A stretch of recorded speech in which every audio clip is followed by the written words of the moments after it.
Olá, fã do esporte, do Resenha ESPN. Um ótimo finalzinho de domingo e a gente tem certeza que vai ser ótimo mesmo. É daqueles programas que mesmo antes do primeiro minuto a gente tem certeza absoluta que vai ser memorável, vai entrar para nossa história aqui.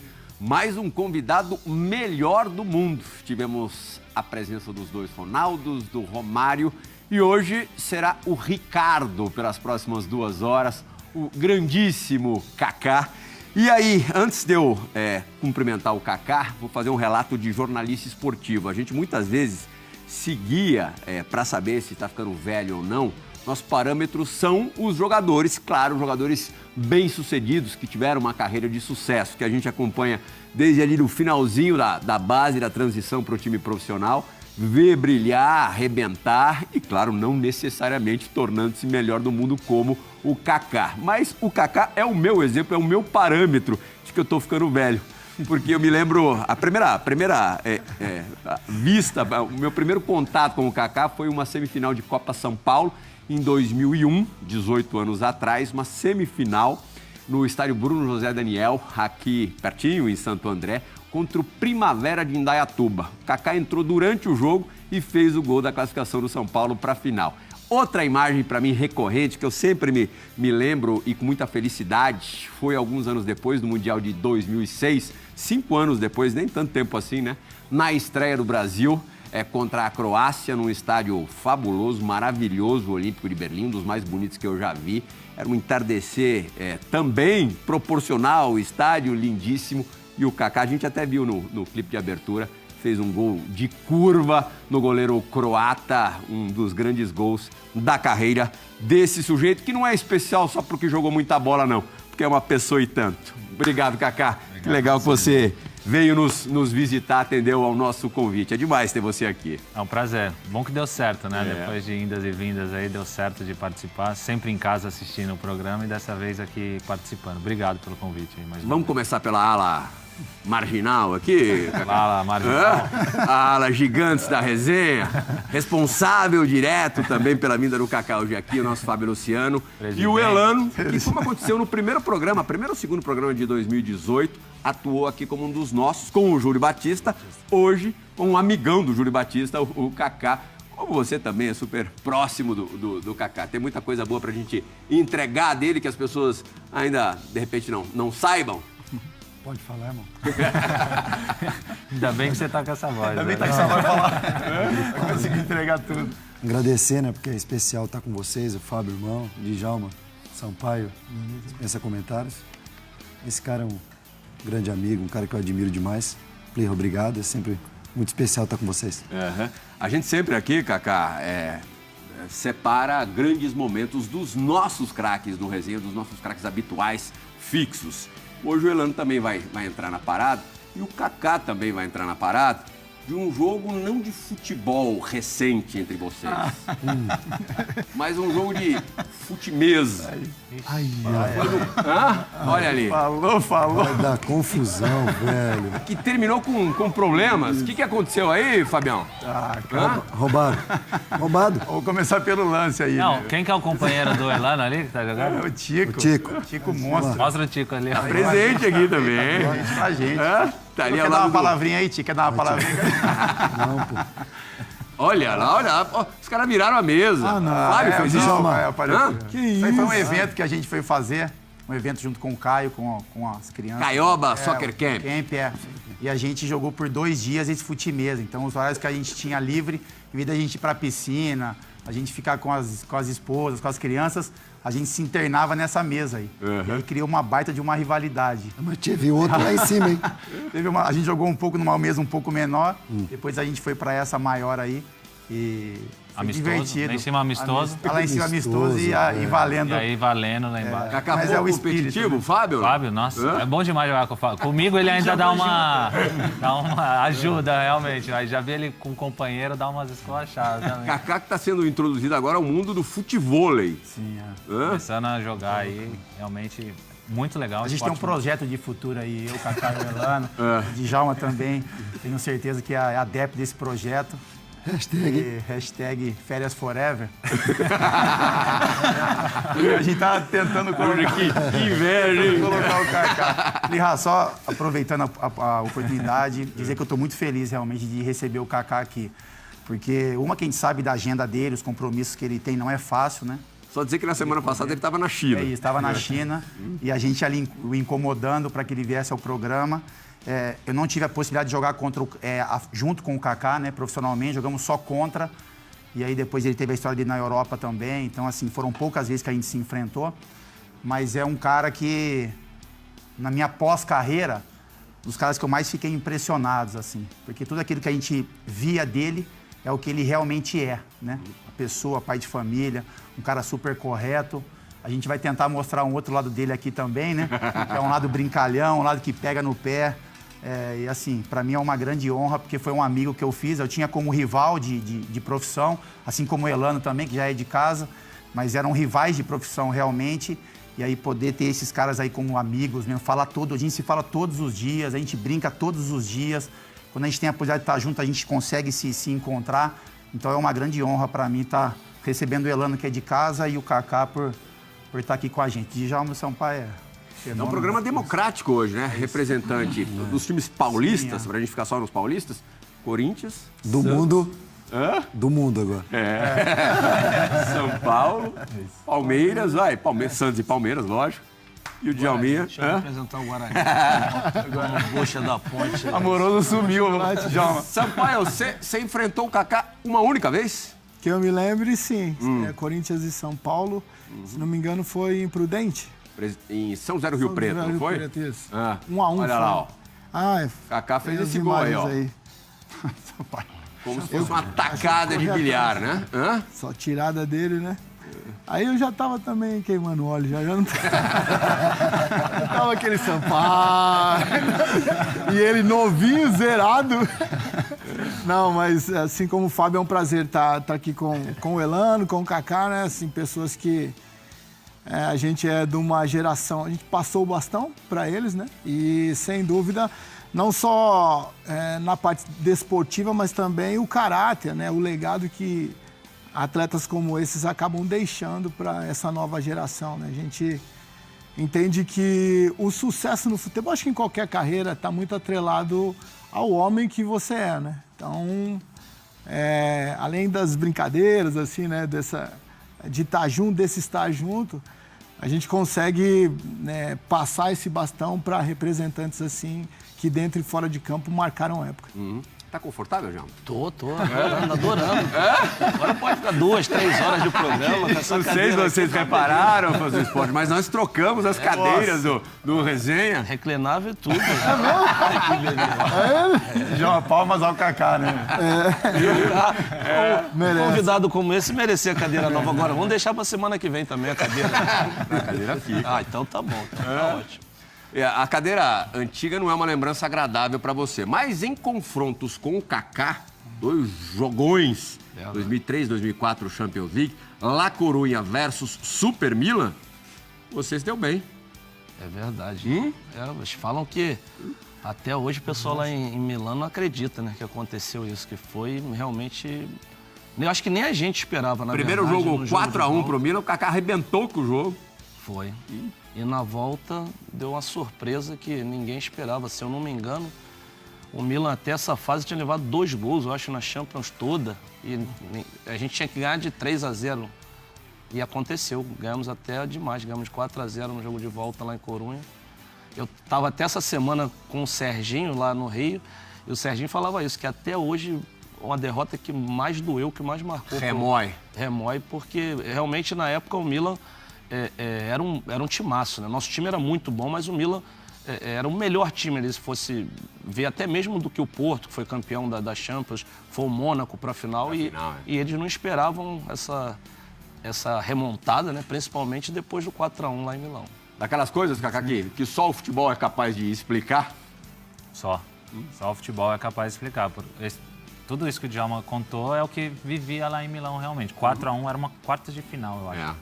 4-1 e o Milan, é o ano que eu cheguei no Milan e o Milan tinha acabado de ser campeão da Champions contra a Juventus o ano precedente e aí chega nessa quarta de final.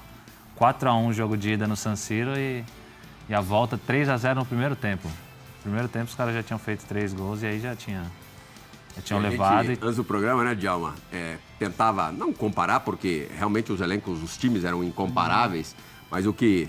isso já é a volta ainda? Já volta. É o jogo do Riazor. Você entrou no segundo tempo desse jogo, No né? segundo tempo. E teve esse lance aí que praticamente ia matar a gente, Kaká, né? Ó, No início do jogo. Ia ser o gol do empate ali. Esse gol de empate. aí brecaria a reação completamente. Já ficaria bem mais difícil. E aí foi acontecendo. Na SEMI vocês pegaram o Porto, né? Saímos pro Porto. Empatamos. Você acha que essa vitória deixou o time autoconfiante e acima do que seria legal? Não, nós enfrentamos um Porto que era muito forte. A gente conseguiu empatar com o Porto 0-0 no Porto, mas eles foram superiores a gente em Corunha. Tinha um time muito bom, tanto é que foram campeões. Deco, era um timaço o time Carlos do Alberto. Porto. Carlos Alberto fez gol na final. Carlos Alberto e o voando. Mourinho treinador, né? Era um Mourinho timaço. treinador. Depois todos foram brilhar na Inglaterra. Paulo Ferreira, Ricardo Derlei. Carvalho, Derlei, Costinha. Tinha um timaço. Porto, nós não subestimamos, não. Eles foram superiores. Você conhecia o Kaká brevemente da Seleção Brasileira em 2002, né? Daqueles últimos amistosos antes da convocação final. Sim, tivemos a oportunidade de ali alguns amistosos, né? Mas nos treinamentos. A gente estava ali no time reserva, né? Treinamos juntos. Se eu não me engano, foi um amistoso contra a Iugoslávia, pode ser lá. Contra a Arábia. Contra a Arábia, teve um contra a Iugoslávia na... Foi no Brasil? Foi no Brasil, lá em Manaus, foi lá pra cima. Você tava, me lembro que a gente treinou Teve junto. em Cuiabá contra a Islândia.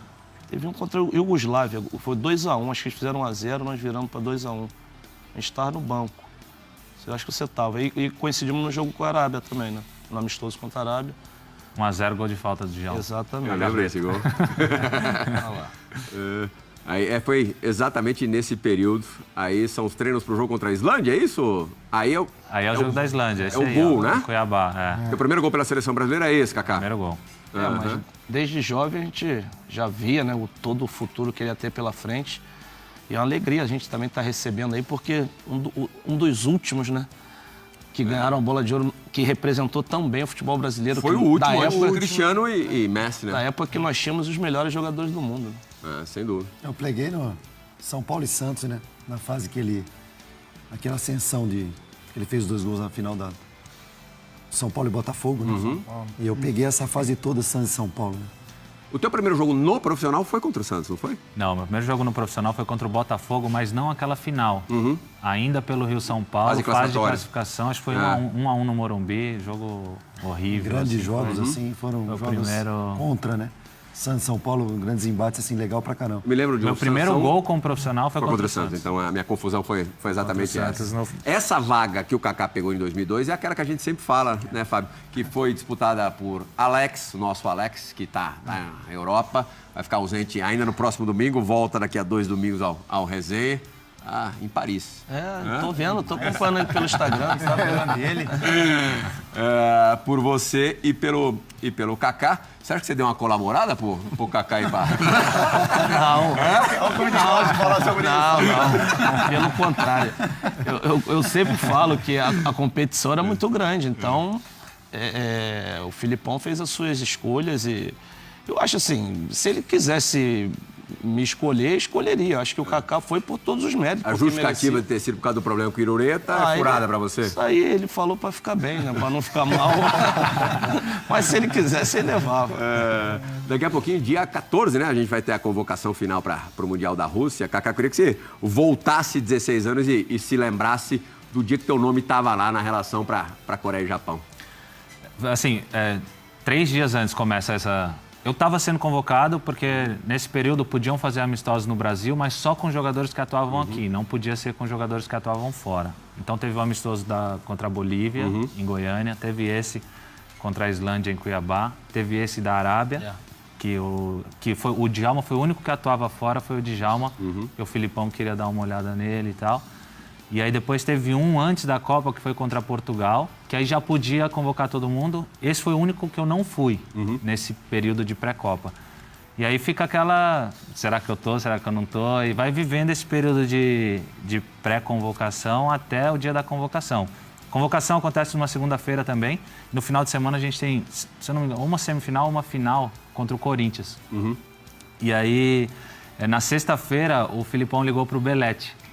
E eu vinha de uma semana com problema no tornozelo, não sabia ainda se ia jogar ou não. E o Filipão ligou e perguntou pro Belletti como é que eu tava. Falou, como é que tá o Kaká? O Belletti falou, não, tá bem, fisicamente tá bem, de cabeça tá legal também. Aí o Belletti bate no meu quarto depois que fala com o Filipão. E eu falo, Kaká, o Filipão acabou de me ligar. Isso não é coisa que se fale hoje, né? Fala isso depois do jogo, pô. Aí teve o jogo contra o Corinthians. E aí na segunda-feira a convocação. Aí senta todo mundo em frente à televisão e espera a convocação. E aí a hora que sai o meu nome ali... Com quem que você estava? Você estava no com os São meus Paulo? pais. Não, estava em casa com os meus pais e treino à tarde depois. Então sai de manhã a convocação e à tarde vou pro CT e aí vai comemorando, porque... Eu já fui pra um barzinho lá em La Coruña, eu tava meio sem esperança. Aí eu fui pro barzinho do meu parceiro Isidro, lá de Corunha. Já sentei e já pedi uma. Eu falei, não vai dar certo não tô sentindo um mal fluido.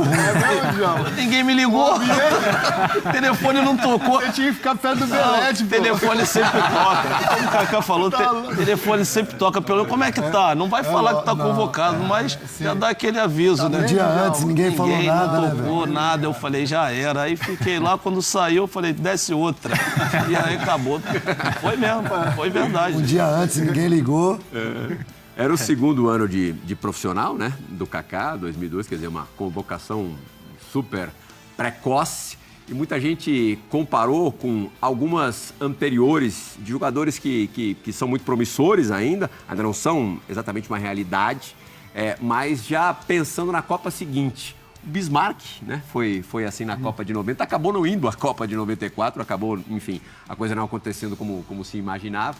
E o Ronaldo, na Copa de 94, não chegou a pisar no campo, a disputar um minuto daquela Copa. Claro, é campeão do mundo também de 94, porque estava no grupo, mas acabou não atuando. Mas acho que como preparação, ninguém discute que a coisa, ao contrário do Bismarck, funcionou muito bem. E eu me lembro que o Kaká, em 2002, existia muito, não uma comparação, claro, de função, porque você nunca foi centroavante, mas a coisa do cara que vai ganhar maturidade naquele Mundial. E a gente fez uma matéria sobre isso com você na Malásia, na segunda etapa da preparação. A primeira foi em Barcelona, depois em Kuala Lumpur. E vamos relembrar, Kaká, queria que você relembrasse um pouquinho desses... Posso contar só antes de soltar? Claro. Em Kuala Lumpur é legal que tem uma história que fuso horário lá quase 12 horas, né? E aí a gente foi primeiro para Barcelona para adaptar a primeira parte do fuso e Malásia a segunda parte do fuso horário. E aí cheguei, assim, completamente perdido, não sabia onde eu estava, o horário. Fui pro quarto e dormi. Quando eu durmo, toco o telefone e o Filipão me chamando, falou assim, Kaká, só falta você no ônibus. Eu chego no ônibus, todos os caras, né, batendo palma, e o Denilson primeiro a falar, vai voltar, hein, juvenil? Com 20 anos, né, você fica naquela, será que ainda dá tempo de cortar? Não, já fica naquela expectativa. Você se trocou em um minuto. Desci rapidinho, chego no ônibus, os caras tudo em pé, batendo palma, parabéns, hein. Vamos dar uma olhadinha então, Rafa, no VT do Kaká. Menino Kaká, 21 anos você tinha ali? 20 anos. Vamos dar uma olhada. Lembranças da primeira Copa de quem já está indo para a terceira. E você aprende muito, aprende a cada momento, a cada gesto. E tudo era novidade, mas Copa do Mundo é sempre uma coisa muito bonita. Hoje o garoto da seleção é o Kaká. E o posto de amigo experiente, o que quer deixar o estreante à vontade, é justamente do Ronaldo. Alguns jogadores sempre brincavam comigo e me deixavam super à vontade. E eu tento fazer a mesma coisa com ele, deixando ele à vontade. Ele é um cara, gente boa, então tudo a gente tá brincando, ele tá brincando comigo, não tem essa separação. Não. Ele é um garoto muito inteligente, tá aí se adaptando, é um ótimo jogador, tem excelentes qualidades e é um garoto que vai se dar bem. Kaká está se livrando dos trotes de calouro e agora vive uma nova fase, sem deslumbramento. Ter os maiores todo dia ali do lado passa a ser uma coisa normal. Intimida, bom estar do lado desses jogadores, ganha uma experiência aí muito grande, só que somos aí, tô buscando para ser igual, conquistar o que eles conquistaram. Passado algum tempo, Ronaldo percebeu que era muito mais fácil ser o Ronaldinho de 94. Ele perdeu o diminutivo na camisa para o Xará Gaúcho e ganhou, desde a última Copa, a enorme responsabilidade de ter que resolver. O fenômeno não reclama, não. É disso que ele gosta. É chegar em campo, jogar. É o que eu sei fazer. Ronaldo não entrou em campo, mas venceu sua primeira Copa. Kaká se contentaria com o mesmo final. A gente sempre quer jogar, mas tá no currículo ali o pentacampeonato seria muito bom já pra mim. Mas você entrou, né? Olha, imagens do terceiro jogo do Brasil na fase de classificação contra a Costa Rica. Teus primeiros minutos numa Copa do Mundo, Kaká. 23 minutos, se eu não me engano, total. E, cara, é emocionante, porque só de conviver realmente ali naquele ambiente já estava excelente para mim. E, como eu falei, eu jogava aqui, estava no São Paulo. O primeiro encontro que eu tenho com eles é em Barcelona. E aí você começa a admirar, assim, porque eram os caras que você torcia e, ao mesmo tempo, agora são teus companheiros que vão brigar com você para ganhar um título de uma Copa do Mundo. Então, eu olhava para eles com a maior admiração em tudo que eles faziam. Então, da hora que eles desciam para o café, que se comportavam na mesa, como eles treinavam. E aí, tem a oportunidade de entrar e jogar, é uma coisa, assim, é único. É pouco, é suficiente para eu dizer que realmente foi importante considerar o pentacampeonato. O recebimento na seleção das cobras com os mais novinhos, assim, andando, normalmente, cidade que forma. Olha, a gente se dá muito bem, né? Eu, incrível que pareça, o ano que o Kaká ficou fora da Copa, eu fiquei no banco. Então a nossa afinidade jogando era muito legal, que era eu, ele e o Robinho, né? E o Júlio. Aí, às vezes era o Adriano, às vezes era o Luiz Fabiano. Fred jogou um período com a gente também. E eu fico bravo com o Kaká porque no jogo da Argentina, que foi 3-0 pra nós, eu fiz 2 gols, só que ninguém passa o meu gol, porque ele fez um gol depois, que ele dá uma arrancada e quem tá atrás dele 50 metros é o Messi. Então ninguém passa o meu gol, Djalma, só passa o gol dele. Mas é assim, então assim, o lado da Copa do Mundo, isso que ele tá falando é uma coisa muito especial, né? Eu por ter joguei uma Copa do lado do Kaká, poder conviver com um cara como ele, todos vocês, aprendo com cada um, Djalminha, 95, quando falei cheguei no Guarani. É aquele sonho, né? Em cada momento que a gente vivia treinando, de poder viver esse relacionamento até hoje, assim, de amizade. Aprendo muito com ele, um cara muito bacana. Convivi com situações difíceis dentro da Copa do Mundo com ele, né? Que ele pode falar melhor sobre isso. Que nós dois passamos pelos mesmos problemas, assim, né? Que superando a cada momento. Mas, assim, é como ele falou, são sonhos, né? Nós somos crianças, cada um no seu período ali, mas conseguimos realizar. Então, cada um que a gente vê, assim, né? Adversários ou de trabalho são realizações de sonhos. E viver Copa do Mundo, jogar com o Kaká, para mim também foi a realização do sonho. Os mais atentos devem ter percebido ali no finalzinho das imagens ainda de bola rolando, Brasil e Alemanha, final 2-0, o Kaká estava na beira do campo para entrar, né? Faltou pouquíssimo para você entrar no jogo, entrar na súmula do jogo. Faltava acho que uns 5 minutos, quando o Filipão olhou para trás e falou assim, Kaká, entra. Aí, do jeito que eu tava, só tirei o colete, joguei no chão e fui para a beira do campo. Esses 5 minutos que a bola não saiu, não parou. Ficou ali tocando, o Denilson tomou essa chegada aí que ele... O juiz não deu falta, seguiu o jogo e termina o jogo, a Copa, eu na beira do campo. E aí só foi o tempo de correr no banco, pegar uma bandeira e correr para comemorar. A partir de que momento que você passou a se considerar uma peça-chave na seleção brasileira? Eu acho que depois foi mais acho que quando eu fui pro Milan, realmente. Quando eu me firmei no Milan, que aí eu comecei a me firmar na seleção. Antes disso eu era convocado, depois do Filipão, aí mudou o treinador, e aí algumas vezes não. E aí depois comecei a disputar as eliminatórias, mas quando eu cheguei no Milan, me firmei no Milan e me firmei na seleção também. Eu me lembro muito bem de Copa das Confederações de 2005, que você estava voando, tem aquele golaço contra a Argentina na final 4-1, né? Final em Frankfurt. Também, 4 anos depois, na Copa das Confederações de 2009, você eleito o melhor jogador da competição, final contra os Estados Unidos. Você fez uma competição linear, tanto que foi eleito o melhor. Queria que você falasse um pouco dessas duas competições que são preparatórias para o Mundial. Na atualidade, o Brasil da última o Brasil não participou, Não deu muito sorte nos últimos anos o Brasil vencer a Copa das Confederações pensando na Copa do Mundo, mas de qualquer forma é um caneco com a seleção brasileira. Não, foram 2 competições assim, muito legais de disputar e de ganhar. Porque a de 2005, a preparação, a Copa das Confederações, normalmente era uma preparação pré-Copa realmente para as seleções e para o país. Então, ir para a Alemanha e ver os estádios, como os alemães estavam se preparando para a Copa. E nós jogamos contra eles a semifinal, se eu não me engano. Um jogo que o Adriano arrebenta com o jogo e a gente elimina a Nuremberg, foi isso mesmo? A gente elimina a Alemanha e depois faz a final contra a Argentina, também num jogo espetacular, 4-1. Então, uma competição onde o Parreira também, na época, tinha feito... Deu folga para alguns jogadores, que eram... O pessoal que vinham jogando mais tempo, muitos anos seguidos, sem ter férias. Cafu, Roberto, Ronaldo. Cafu, Roberto, Ronaldo. E aí foi com outro time, já preparando também para a Copa de 2006. E aí a gente é campeão em 2005. Esse jogo é absurdo, né? Contra a Argentina? Contra a Argentina é espetacular. Assim, espetacular. E aí, em 2009 também, já na África, vem desse mesmo jeito. O Dunga preparando o time, a seleção tinha feito tudo aquilo que tinha disputado ao longo do período dos 3 anos ali de competição de eliminatória, Copa América e a Copa das Confederações foi campeão.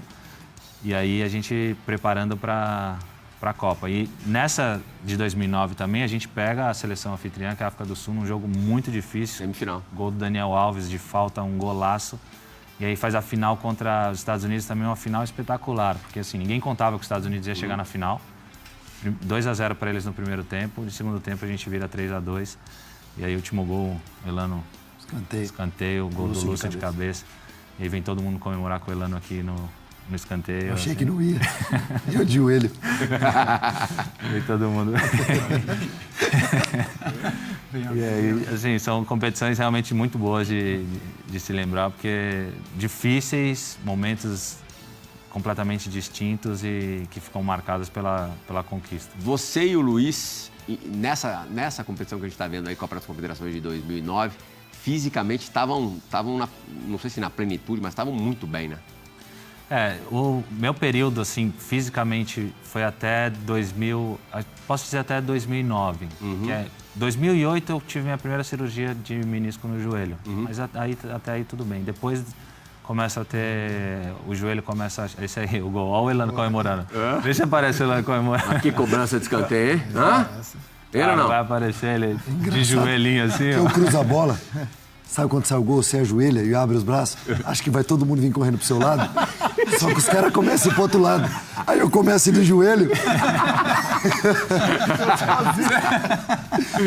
Só que o Lúcio ia dar a volta e ia vir. Nada. Pegaram ele. Não, pô, pega eu aqui. E eles tudo ficavam me zoando. Fica tranquilo que os caras vão aí, mas eu vou de joelho. Eu vou de joelho, assim, correndo pela lateral pros caras me abraçarem, pô. Tava 2-0, né? Acabou o primeiro tempo. 2-0 pros caras. Acabou o primeiro tempo, 2-0 pros Estados Unidos. Virou. Tava batendo desespero já. Desesperado já, 2-0, perdendo pros Estados Unidos. E aí no intervalo, Dunga dá uma motivada, e aí volta com... O time voltou com outra pegada, outra energia. Teve Obama no intervalo, não teve? Teve Obama, porque foi a época que o Obama fez a campanha dele e falava Yes, we can. E aí a gente transferiu isso pra gente naquele momento, falou Yes, we can, a gente pode virar esse jogo também e deu certo. Né? 2006 ou 2010, dos mundiais não vencidos, não que seja uma coisa fácil ganhar uma Copa do Mundo, né? Mas de qual você lamenta mais? Lamento mais o de 2006 porque eu estava melhor fisicamente também. De 2010, como o Elano falou, a gente teve treino que era assim... Ele tem umas imagens que são muito boas, isso acaba sendo bem particular, mas é muito boa, dos dois treinando e assim... ele mancando de um lado e eu mancando do outro, e a gente falando que estava tudo bem, tá tudo ótimo. Mas, assim, a vontade e o desejo realmente de estar ali, de representar, de ajudar dentro de campo era muito grande. Então, o de 2006 para mim é um pouco mais, lamento um pouco mais, porque realmente estava num momento de forma física quase que perfeito. Fora que o time era sensacional, né? O time de 2006 era um time espetacular, né? Assim, de nome realmente no papel. Acho que falam muito de 82 e com certeza foi uma excelente seleção. Não sei se por 2006 ser muito recente, não fala tanto. Mas acho que lá para frente vão citar 2006 também como uma das melhores seleções que teve no papel. Realmente os nomes eram espetaculares. Djalma, sempre fã de futebol bem jogado. Time de 2006, Djalma. Dida, Cafu, Lúcio Rua e Roberto. Aí Emerson ou Gilberto, né? Zé Roberto, você, Ronaldinho, Adriano e Ronaldo. Com o Robinho como opção, enfim, as opções também eram legais. Essa seleção partiu realmente como favoritíssima, né? Eu acho que a diferença, de repente, de 82 é que a seleção na Copa eles não conseguiram realmente mostrar tudo o que eles tinham. Pô, Ronaldinho, acho que foi o ano que ele foi o melhor do mundo, Kaká voando, o Ronaldo sempre foi o Ronaldo, não estava no auge, mas pô, Adriano voando, então foi surpreendente realmente como ela rendeu, né? Não rendeu o que se esperava, mas no papel, com certeza, o Kaká falou muito bem, uma das melhores seleções que o Brasil já teve. Porque você pode ver que em todas as posições, todos os jogadores muito bons. É difícil, né? Até mesmo em 70 tinha jogadores... Até mesmo de 70 tinha jogadores ali atrás que não foram tão grandes jogadores. E nessa aí, todo mundo de alto nível. Esse é o jogo contra a Gana, né? De oitavas de final. Foi o jogo que você tomou uma pancada que acabou também te prejudicando para o jogo de quartas contra a França, né? E esse gol aí do Ronaldo foi o gol que ele se tornou o maior artilheiro. E aí eu tomei uma pancada no joelho e o Emerson também. E aí o Emerson fica fora do jogo contra a França. Aí o Cafu fazendo cruzamento pro Adriano, de coxa, fazer o gol. E em termos de preparação, de fase de preparação, foram Copas completamente distintas, né Kaká?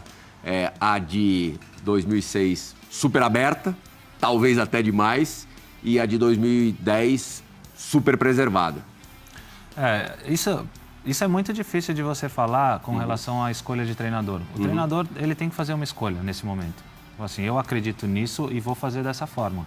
Ele vai ser criticado em qualquer uma das decisões que ele tomar. Só que ele tem que acreditar muito naquilo que ele está fazendo.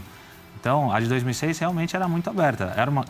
Pessoalmente, é uma coisa que eu não gostaria que acontecesse para as próximas Copas. Acho que seria legal um pouco mais de privacidade para os jogadores, para que tivesse realmente um momento de preparação e de concentração para aquele que é o objetivo da Copa para aquele período.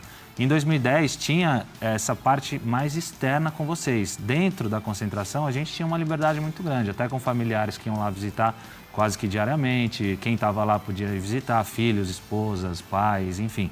Então tinha essa abertura, mas com relação realmente à relação com a imprensa, era campo e coletiva de imprensa. 2 coletivas diárias ali. E era esse o relacionamento e o contato que tinha com a imprensa. É engraçado que 2002, que foi a tua primeira e a minha primeira como jornalista, era muito aberta também, né? Os hotéis no Japão, na Coreia e no Japão, eram abertos, eu não me lembro. É claro que hoje em dia é impensável um troço desse, porque o número de veículos cresceu muito, enfim, de sites, portais. Mas acontecia durante a Copa, vocês saírem do almoço e a gente entrevistar.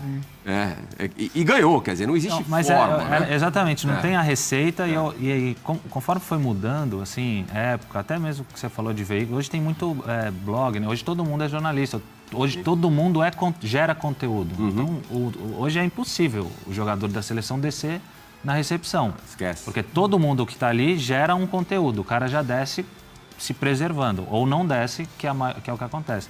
Em 2002, a gente tinha essa liberdade de frequentar o saguão do hotel e bater papo com o jornalista, porque não era nada de... Então, eu via, e foi ali que eu aprendi, que assim, você cresce, primeira notícia que você tem do jornalista quando você cresce, não confia que é traíra. Essa é a primeira... Sei disso.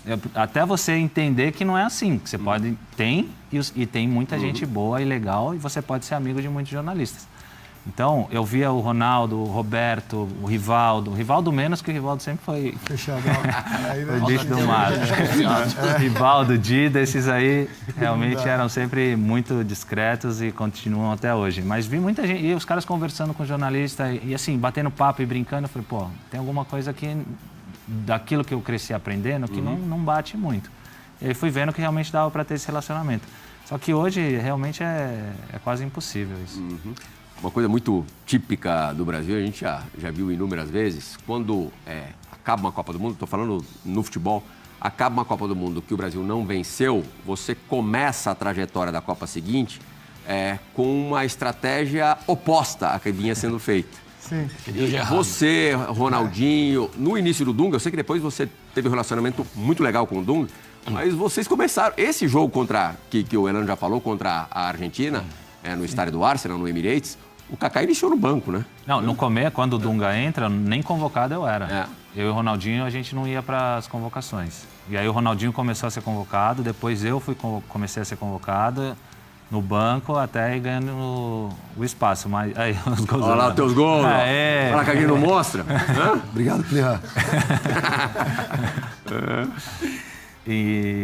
E aí, depois eu tive um ótimo relacionamento com o Dunga, mas no começo foi, assim, não vou dizer que ele culpava a gente pelo que aconteceu em 2006, mas falou, não, vou mudar aqui realmente. E aí foi um processo de conquistar a confiança do treinador.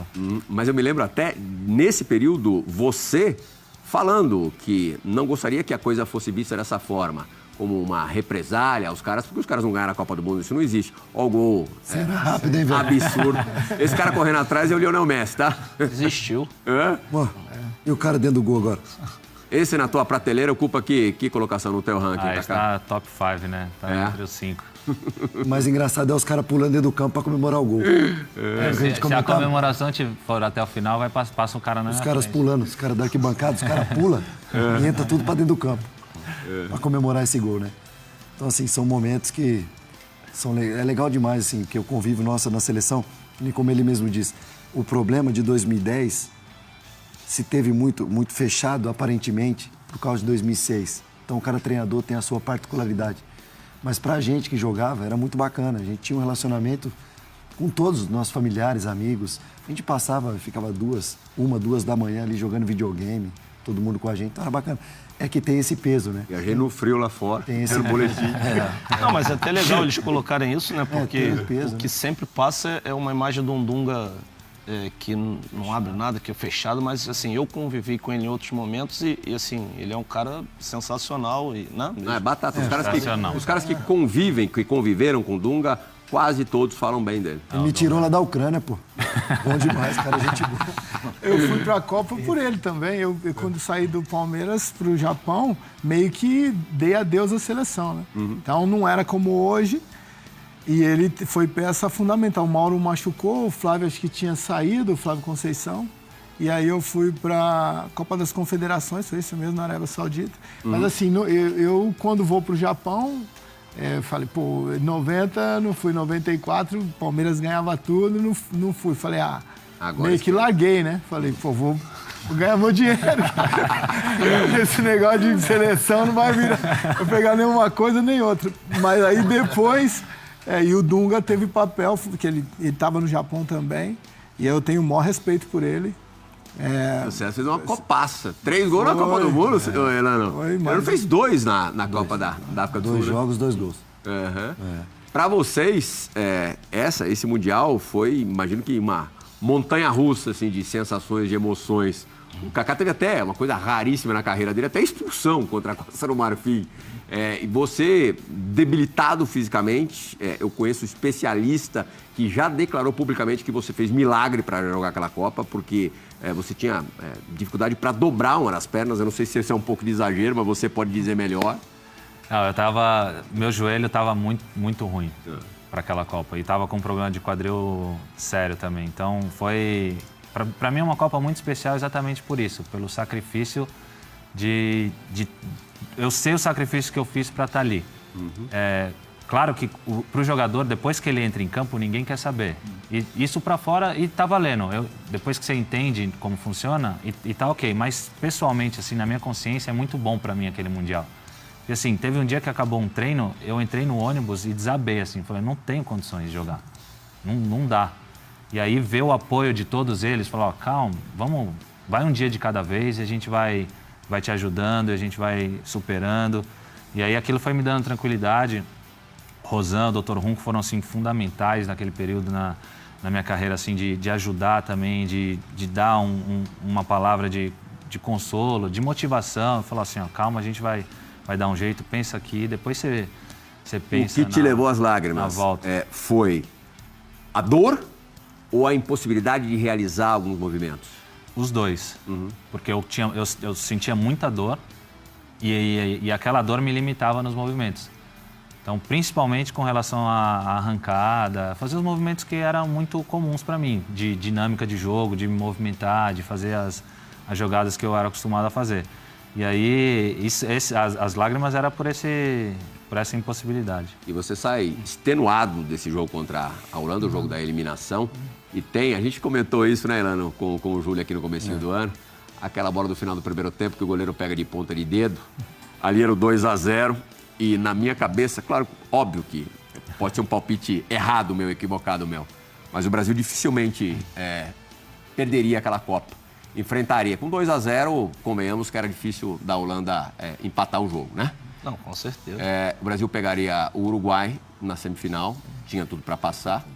E na Espanha, e contra a Espanha, se a gente levar em conta a dificuldade que a Espanha teve contra a Holanda, o Cacilhas, teu amigo, fez 2 defesas, mais uma, em especial cara a cara com o Robin. Que eu acho que o Brasil tinha todas as condições do mundo para derrotar a Espanha na final. Na hora que colocasse a bola no centro do campo antes de começar o jogo e os espanhóis olhassem para os brasileiros, não tremedeira, porque seria leviano da minha parte, mas eu acho que eles não a sensação deles não seria cômoda, não. Eu também acho que se a gente tivesse passado esse momento, eu ia comentar esse momento do Kaká.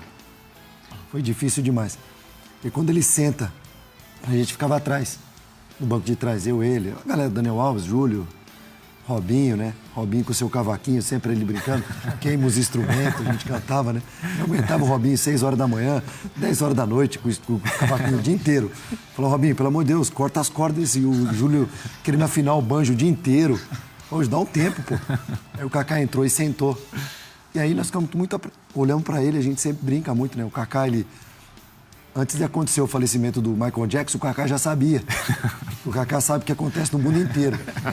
Antes do Michael Jackson morrer, o Kaká já tinha informação no busão. Falou, gente, ele entrou e falou... Um dia antes, ele falou, o Michael Jackson morreu. Ô, Kaká, mas como é que você sabe, cara? Ninguém saiu notícia em lugar nenhum, ele já sabia. Aí, no dia seguinte, ele entrou, depois do treino, e a gente via essa apreensão, né? Que a gente tinha um problema, e o problema não era simples. Doía muito, era muito doloroso pra gente...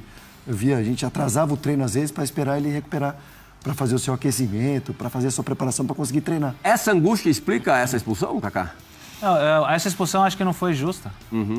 Assim, eu acredito que não... É que ali, aí passa esse lance.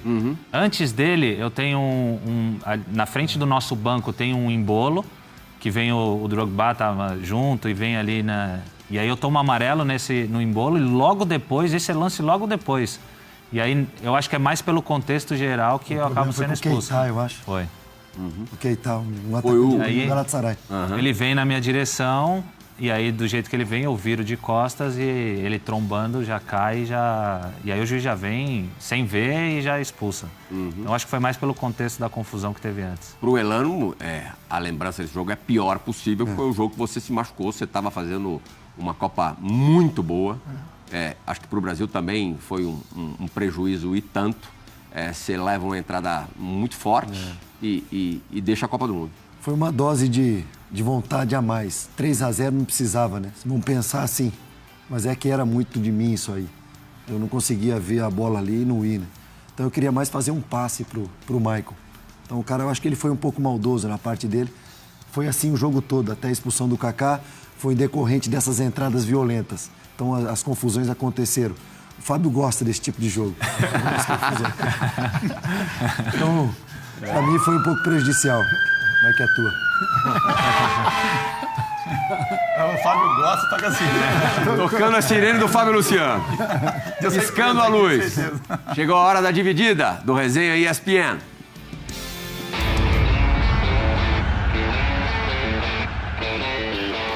Vem aqui, sabe aquela bola de curva que o Kaká bate? Que morre no cantinho do goleiro? Faz igualzinho e para onde a câmera tem que parar. Vamos começar... Não podia começar com outro. Parceiro de todas as horas também. A exemplo do Elano, do Fábio, só que mais longevo. Desde o comecinho mesmo de... Não sei nem se dá para chamar de carreira. Acho que você imagina quem vai abrir essas divididas. Pode soltar. Fala, Kaká. Fala, amigos do Resenha. Super feliz de estar aqui podendo participar com vocês. Contar um pouco aí de algumas histórias aí legais que com certeza vocês vão gostar. Bom, não preciso nem falar, vocês já conhecem a amizade que eu tenho com o Kaká, uma amizade super legal, desde as categorias inferiores de São Paulo, desde quando nós éramos criança. Viemos aí cultivando essa amizade e, graças a Deus, essa amizade hoje em dia ainda continua forte. Mesmo a gente estando em países diferentes, conseguimos aí manter uma amizade bem legal.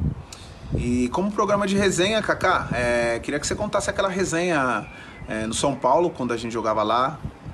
A gente não era PlayStation 4, a gente jogava videogame, não era PlayStation 4, mas era PlayStation 1. E tinha 2 jogadores que caíam para a segunda divisão. E você, junto com o Jean, teve uma ideia um pouco legal, que foi construir um caixão e colocar a foto de alguém nele. Conta essa história aí, beleza? Um abraço. Que ventania, hein? Ventania, hein, Júlio? Espanha. Tá na Galícia. Tá em Marbella, né? Não, tá em Madrid. Não, o Júlio realmente é um amigo de longa data e o futebol é uma coisa impressionante, né? Porque a gente cresceu junto nas categorias de base do São Paulo e até antes um pouquinho no social. Conheço o Júlio desde de sócio do São Paulo quando ele chegou. E aí a gente passa pelas categorias de base, chega até o profissional juntos e aí ele vai fazer o caminho dele na Espanha, eu para a Itália e depois a gente vai se cruzar na seleção e até nos Estados Unidos no Orlando City. Então esses caminhos vão cruzando e a amizade que continua. E no São Paulo, na concentração, período de concentração, a gente fazia torneio de videogame. E aí na época ainda eram outros jogos.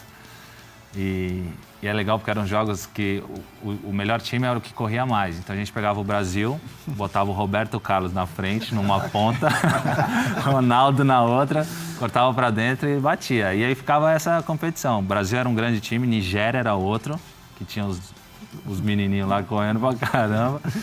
E aí a gente fez, o torneio tinha, sei lá, uns 18 caras. E aí foi fazendo mata-mata e chegou na final, eu e o Júlio na final. E a gente fez o rebaixamento. E foi rebaixado na época o Dil e o Reinaldo, atacante. E aí na época era quando um time grande mesmo perdia e eles faziam Guarani Ponte, por exemplo, os caras faziam o enterro do outro time. E aí saíam com um caixãozinho. Ah, vai ser igual. Mano. Fizemos um caixãozinho ali, botamos uma foto do Reinaldo e do Dil. E o Reinaldo ficou desesperado. Falou, não, no caixão não, foto minha no caixão não, isso dá um azar do caramba e tal. E aí foi essa história do videogame aí na concentração, mas histórias boas aí para lembrar. Nem todo mundo vira Kaká, vira Júlio Batista e também, não necessariamente, não dá certo na vida.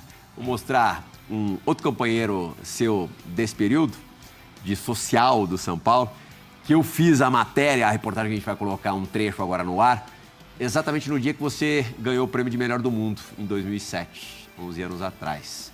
Vamos ver se você se lembra dele. Tenho certeza que sim. O menino de 12 anos pega a bola e parte para cima dos adversários. Uma arrancada daquelas. Até driblar o goleiro, dar o toque final, que pela cobertura precisa do back e não ultrapassa a linha. Houve quem dissesse que judiação. 13 anos depois, podemos garantir que o gol de placa que não saiu não causou nenhum trauma no garoto. Hoje ele veste a camisa 22 do Milan, na época era o 9 dos times de salão e campo do social do São Paulo. O número 8 e melhor amigo era o Dante. Qual dos dois jogava mais? Camisa 9, sem dúvida. Kaká, desde cedo, era o destaque do time. Destaque sendo goleador, jogando de centroavante mesmo, posição que só mudou em 1995. Quando ao lado do Dante foi convidado a jogar no futebol amador do clube. Era uma época que o fato do corpo dele não ter se desenvolvido tanto quanto os dos demais da mesma idade, recuaram ele um pouco, trouxeram ele de centroavante para o meio-campo, de uma forma que ele não ficasse de costas para o gol e pudesse partir com ela da forma que ele partia, mas de frente. Decisão sábia. Dante se lembra bem das coisas que Kaká fazia no esburacado campo do Rebouças, pertinho do Morumbi.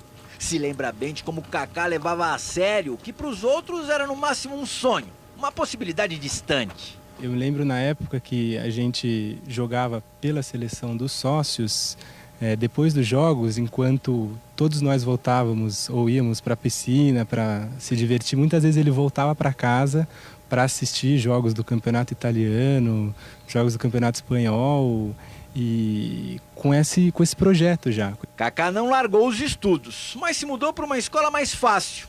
Dante o acompanhou. Os dois, inclusive, se formaram juntos no ginásio. Dessa fase, o Kaká subiu para o time juvenil do São Paulo, depois para o time júnior, e o resto da história quase todo mundo sabe. Nessa segunda-feira, o maior jogador do mundo encheu o Dante de alegria. Do tamanho da dele, Kaká, que a essa altura está... Com certeza, comemorando muito com a família e com os amigos, uma coisa que ele sempre fez. Sem nenhum trauma daquele gol perdido. Mesmo porque essa questão se resolveu há 13 anos. 2 minutos depois, no lance seguinte, com um gol do melhor fraldinha do mundo. Não se abateu, não. O Dante depois estudou psicologia, né? Foi Doutor Dante, obrigado pela participação. E esse é um grupo muito legal que a gente tem até hoje, que é o grupo que começou lá no São Paulo, que é do ano de 82. Então tem o Juan lateral, que jogou no Flamengo, seleção também, Juanzinho jogou com ele, né? Veio aqui, né, no Resenha. Juan e vários outros, e a gente tem esse grupo até hoje. A gente se encontra periodicamente para relembrar esses momentos, e realmente é onde tudo começou, né? Teve muita gente, Fabião, que jogou com você na base, ou até mesmo antes de você mesmo pensar em ser profissional, que arrebentava e foi para outros caminhos? Tem bastante gente, cara. Assim. A gente vê que esse caminho ele é mais normal do que ele parece, né? Porque você vê muitos talentos que, sei lá, por um motivo ou outro, não conseguem seguir o caminho, e a hora que a pessoa, quando chega no profissional, as coisas se afunilam muito, né? Então, assim, tem talentos que poderiam ser colocados, né, no time de cima, só que aí, de repente, pela montagem do time, pelo trabalho que, de repente, o garoto, lá que a gente fala isso também, né? Às vezes, muita gente se perde no caminho porque não quer levar uma vida de atleta, principalmente nessa idade, né? Porque é uma idade de adolescência, então o garoto, ele quer fazer outras coisas, quer sair, ele quer se divertir no final de semana, e aí você tem que abrir mão. E o mais interessante é assim, a gente vendo a história do Kaká, porque quando a gente vê esses vídeos, a gente passa um filme na nossa cabeça também, né?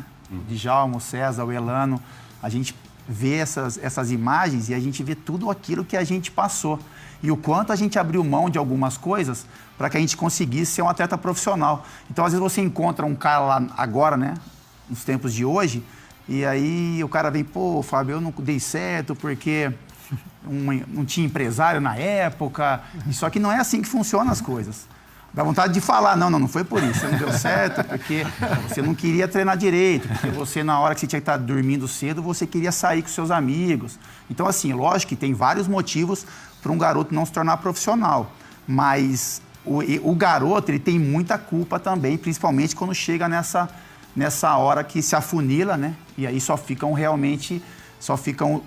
os melhores, mas a gente conhece bastante. Eu era um cara, Playhall, que eu não me imaginava profissional, assim, sabe? Eu tinha muita gente bem melhor do que eu, na minha época de base. Então, você olhava e falava assim, pô, se esse cara chegou... Aí, de repente, um cara saía e falava, pô, se esse cara não foi, daqui 1 ano, daqui 6 meses eu vou rodar também. Mas eu acho que eu venci pelo talento natural, né? Eu acho que pela personalidade que eu tinha também, que eu era um cara que sempre me dediquei muito, e porque quando eu fazia as coisas direito, né? Então, eu me dediquei muito para me tornar um profissional. E aí, a gente vê a história do Kaká. Eu acho que é legal, assim, só para finalizar, você vê que é um jogador, você vê ele melhor do mundo, mas você vendo essas imagens e a gente conversando, né, as vezes que a gente tem para conversar, você vê realmente um cara subindo degrau por degrau, né? E aí vem a base familiar, vem a evolução nas categorias de base, vem a chance no profissional bem aproveitada, vem a passagem pela seleção mesmo sem jogar, mas com amadurecimento, e aí a ida à Europa. Então, assim, você percebe que é um caminho que ele é feito degrau por degrau, e aí você atinge o sucesso pela qualidade que se tem. Mas muita gente, né, nos tempos de hoje principalmente, os degraus, às vezes, em vez de querer subir um degrau de cada vez, você quer pular uns 3, 4. E aí, a hora que vai pro quinto, você acaba... E tudo isso que tá falando vai em cima do que o Dante falou ali. É isso aí. Acabava o treino, todo mundo ia pra piscina brincar, ele ia pra casa ver jogo, porque vivia aquilo, gostava aquilo e queria aquilo de verdade. E como você falou, passa o filme na nossa cabeça mesmo, que a gente também viveu sempre isso, só futebol. Que aí sim você tem chance de chegar. Vocês chegaram a pegar a época do contrato, era 1 ano de contrato ou 1 ano, né? Era 1 ano também. E tinha isso ainda também. Era gaveta. Depois que subia... Era gaveta, né?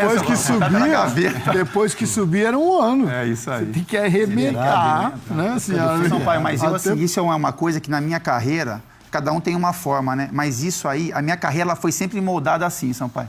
Eu acho que por essa obrigação de a gente sempre tem que mostrar, eu sempre fiz esses contratos. É isso mesmo, né? Eu fui pro Corinthians, era 1 ano. Eu fui pra Turquia jogar, né? Você vai lá, se você sai do Brasil pra ir pra Turquia, você fala assim, fazer um contrato de 3, 4 anos. Eu não ia, Sampaio. Eu falei, eu quero fazer de 1 ano. Eu tenho que dar minha vida aqui durante esse 1 ano. Se eu não estiver feliz, eu vou embora. Se você não estiver feliz, pode me mandar embora. Sim. Então, eu acho que isso é um aprendizado, né? É uma coisa que o atleta ele se escora muito no contrato. Vou fazer 4 anos porque eu tenho o salário garantido. E aí as coisas, de repente, não dão certo. Mas era uma coisa muito Mas é uma coisa que a gente aprende também nesse nosso amadurecimento. Isso era uma coisa nossa, né? Isso era uma decisão sua. Sim. Hoje os meninos... não tem decisão. Ninguém toma decisão, né? Hoje não é dele. Esse sonho que a gente fala... É disso, né, Sampaio? Sim. Quando vinha a listinha, né, no final de ano, por exemplo, tinha a lista, né? Quando chegava na letra do nome da gente, era um desespero. Na base já tinha a lista, né? Na base era a lista. A barca, vai sair o caminhão. Pulava o seu nome e você falava, o caminhão garantido vai sair. mais 1 ano. Isso aí. Hoje não, né? Hoje os meninos, vamos colocar aí, 15, 16 anos, ele tem 4, 5 anos de contrato. Já sai com um contrato longo, né? Eles perdem os objetivos, né? Porque hoje é um contrato longo. E em clube grande, já no período de afirmação, você tem, por mais talentoso que você seja, pouco tempo para mostrar serviço, né? É um período realmente de afirmação e o Kaká não precisou de muito tempo, não. Todo mundo se lembra do torneio Rio-São Paulo de 2001, vencido pelo São Paulo, com o Kaká sendo a peça decisiva. E o primeiro treinador do Kaká no Profissional de São Paulo vai participar do Resenha agora. Fala, Vadão! Acho que uma história assim que foi... Eu não sei se o Kaká está lembrado, né? Eu acho que sim, porque foi naquele jogo em que ele fez os 2 gols contra o Botafogo do Rio e a gente foi o campeão da Taça Rio-São Paulo, que era um título inédito para o São Paulo. E naquela oportunidade, quando ele entrou e fez os 2 gols, né, que virou uma loucura, o Morumbi, garoto, jovem, iniciando, fazendo os 2 gols do título, eu me lembro que quando a gente foi embora, então o ônibus estava nos esperando na garagem do Morumbi e a gente ia para o CT, cada um estava com o seu carro lá. Só que o Kaká morava no Morumbi mesmo, ali nas imediações do Morumbi, e a família dele sempre ia buscá-lo, né? E naquele dia ele estava tão emocionado que ele entrou dentro do ônibus. Por pouco ele não vai com a gente para o CT, esquecendo totalmente que a família estava esperando ali. Então acho que foi um momento de muita emoção dele, né, de todos nós, mas foi muito engraçado porque quase que ele volta para o CT conosco. Grande Vadão. Ele abrir as portas para mim do profissional foi realmente foi demais, porque na época era ele, tinha o Milton Cruz também, que foram, sim, peças-chaves para minha subida profissional. Minha subida profissional é muito interessante, porque esse jogo é em janeiro de 2001. Uhum. Em outubro de 2000, disputando o torneio de júniors, o Paulista, eu fraturei o pescoço. Um acidente numa piscina fora de competição. Né? Uhum. E eu fraturo o pescoço em outubro, fico 2 meses parado, outubro e novembro. E aí, dezembro eu começo a voltar a treinar. Em janeiro tem o Copa Juniores, né? Copa São Paulo. E aí, quando eu volto a jogar na Copa São Paulo, volto no banco e começa ao mesmo tempo o Rio São Paulo. E aí o Vadão começa a pedir jogadores. Mas na época ele não conhecia, quem mais conhecia os jogadores da categoria de base era o Milton. E aí o Milton ligava pro Edinho, que era o treinador, e pedia os jogadores.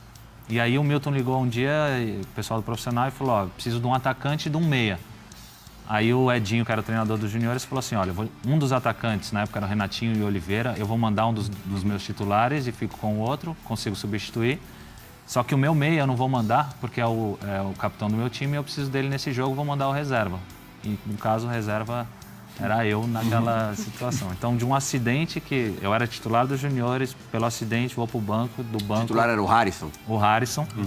Depois subiu pro profissional também, teve oportunidade, jogou em alguns clubes, mas aquela foi a minha oportunidade de subir pro profissional. E aí subi e depois não desci mais, não voltei. Aí o Vadão realmente abriu as portas para mim no profissional, me aproveitando em alguns jogos assim, realmente decisivos. O meu primeiro gol é contra o Santos no Morumbi, depois tem esse jogo da final que ele me coloca no segundo tempo, o time estava perdendo de 1-0. Então essa confiança que ele teve realmente eu só tenho a agradecer. E aí na hora de ir embora essa foi uma quebrada que eu dei de voltar no ônibus, que eu voltava sempre com os meus pais.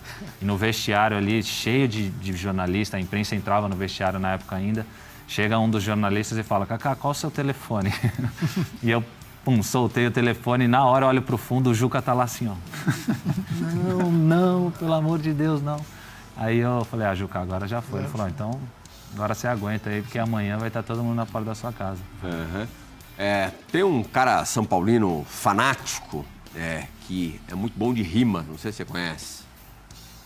Não vou me entregar ainda, porque de repente alguém em casa pode não saber, que a primeira experiência dele, a imersão dele aos estádios no Brasil foi justamente nesse jogo do Rio-São Paulo contra o Botafogo. E ele fez questão de mandar um recado para você, Kaká. Um recado e no final uma rima. Vamos dar uma olhada. Fala, rapaziada, meu nome é Fábio Braz, eu sou rapper e poeta e São Paulino de coração. E o Kaká teve uma importância muito grande na minha formação como São Paulino, porque o meu pai era palmeirense, me levava nos jogos do Palmeiras, queria me convencer do contrário, mas os meus primos, em sua maioria são paulinos, me contavam sobre o grande time de Tele Santana e me levaram no jogo do São Paulo contra o Botafogo, final do Rio-São Paulo. Eu tinha 10 anos. Aí, 1-0 pro Botafogo, eis que Kaká entra em campo, era Kaká com C ainda, faz 2 gols, São Paulo campeão, e dali em diante eu me apaixonei pelo São Paulo, pelo Kaká. Ele virou um ídolo daquele moleque que sonhava em ser jogador e jogar pelo São Paulo. E foi uma honra acompanhar o Kaká de perto, ver a sua evolução na seleção brasileira, no Milan, e ele se tornar o ícone aí de uma geração. Então, obrigado, Kaká. Foi realmente um momento especial. Não só vê-lo jogar, mas também te conhecer anos depois, num evento do Desimpedidos, e poder fazer uma rima pra você. Eu lembro que a galera me ligou no dia do evento mesmo e falou, o Kaká vai estar aqui. Será que você não faria uma rima pra ele? Eu falei, mano, você tá louco? Você só avisa agora? E aí eu escrevi a rima, falei, não, vou fazer improviso, vai que eu fico nervoso e travo. Eu escrevi uma rima, mas foi difícil decorar, cheguei lá, deu tudo certo. Não vou lembrar tudo agora, vou rimar um trechinho, enfim, aqui pra vocês. Final do Rio-São Paulo, eu tava lá, 1-0 pro Botafogo. Eis que entra o Kaká e muda aquele jogo. O Morumbi em euforia, um título, um ídolo nascia, e o São Paulo nunca mais foi o mesmo depois daquele dia. Meu primo dizia, esse moleque promete, e para que a profecia se complete, Kaká é eleito o melhor do mundo em 2007. Pois é, Kaká, melhor do mundo, deixando até o Messi e o Cristiano de segundo. É nóis, muito obrigado, Kaká, seu legado a gente jamais esquece. Valeu por tudo, Plihal, sou seu fã do Resenha. Tamo junto, abração do Brasa. Influenciou a geração, Kaká. Legal demais, né? Saber que teve essa influência boa aí numa geração. E essa rima do Fábio realmente foi especial para mim, porque eu mostrei isso para os meus filhos. Foi uma forma de eu contar um pouco a minha história para eles. Então, hoje, essa geração mais tecnológica, né? Então, vou mostrando, vou tentando contar para eles um pouco do que foi a minha carreira profissional, mas essa rima foi uma forma deles entenderem um pouquinho também. Isso é curioso, né? Na carreira do jogador, que para com os filhos ainda jovens. As tuas filhas, por exemplo, César, elas se lembram de alguma coisa, assim? Elas têm alguma coisa de... Mais velha, sim. A mais nova, não. A mais velha tem 25. Aí ela lembra, palmeirense, pô, essa aí acompanhou a fase áurea aí, né? Tempo bom. A mais nova não, a mais nova, pô, de vez por outra, quando passa Sempre quando passa Palmeiras e São Paulo, passa o meu gol, né? Aí ela olha, pai, você jogava mesmo. A mais nova é mais ou menos... O Marcão, esses dias, quando postou um vídeo, né? O filho dele falando, segura, Jailson. O filho do Marcão. O Marcão falou, pô, que isso? Você curte mostrar o que você fazia em campo para os seus filhos? Os mais velhos acompanharam um trecho bom, né? Um pouco, mas eu já apelo logo. Quando ele não fala que não jogou nada, não conhece, vai no YouTube ver, então. Bota lá no YouTube e vê, que eu não vou ficar contando, não. Bota lá e vê. Mas porque é verdade, assim, o meu mais novo praticamente não me viu jogar. O mais velho viu um pouquinho. Mas às vezes eles questionam, né? Pô, fazer isso tudo mesmo que tu fala? Vai lá no YouTube e dá uma olhada. Pô, nem ficou explicando muito. Isso aí. Então agora, nesse instante... YouTube é só cartão vermelho, irmão. O Jean falou, pai, jogou bola. Aí eu falo, Jean, tá maluco, irmão? Não, mas... Igual o Djalma, vai pro YouTube. Aí que ele chega lá, ele fala, pô, pai, puxei 3 expulsões suas. Mas Fábio, filho, vai estudar, vai estudar. Tem que falar já o vídeo de que é. Então, eu falei, porque deve lá, Fábio. Porque meu tem um monte de cartão vermelho também. Não fico atrás, não. Direciona já. Para os filhos do Kaká se deliciarem agora, a gente vai mostrar uma seleção de gols do Kaká na primeira passagem pelo São Paulo. Imagino que sejam os que você considera mais bonitos também. Esse em Limeira. Esse contra a Inter de Limeira. Aqueles jogos de 11 da manhã, né? Esse no Brinco.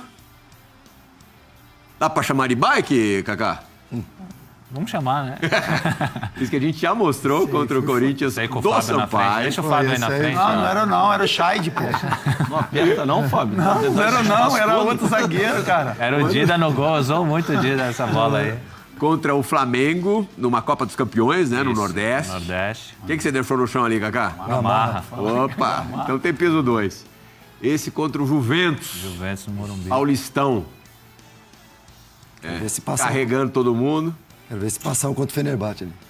Fenerbahçe. É aquela amizade, cara. Esse Fenerbahçe é aquela amizade.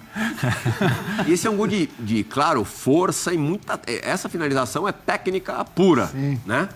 Futsal, né? Biquinho. Famoso biquinho.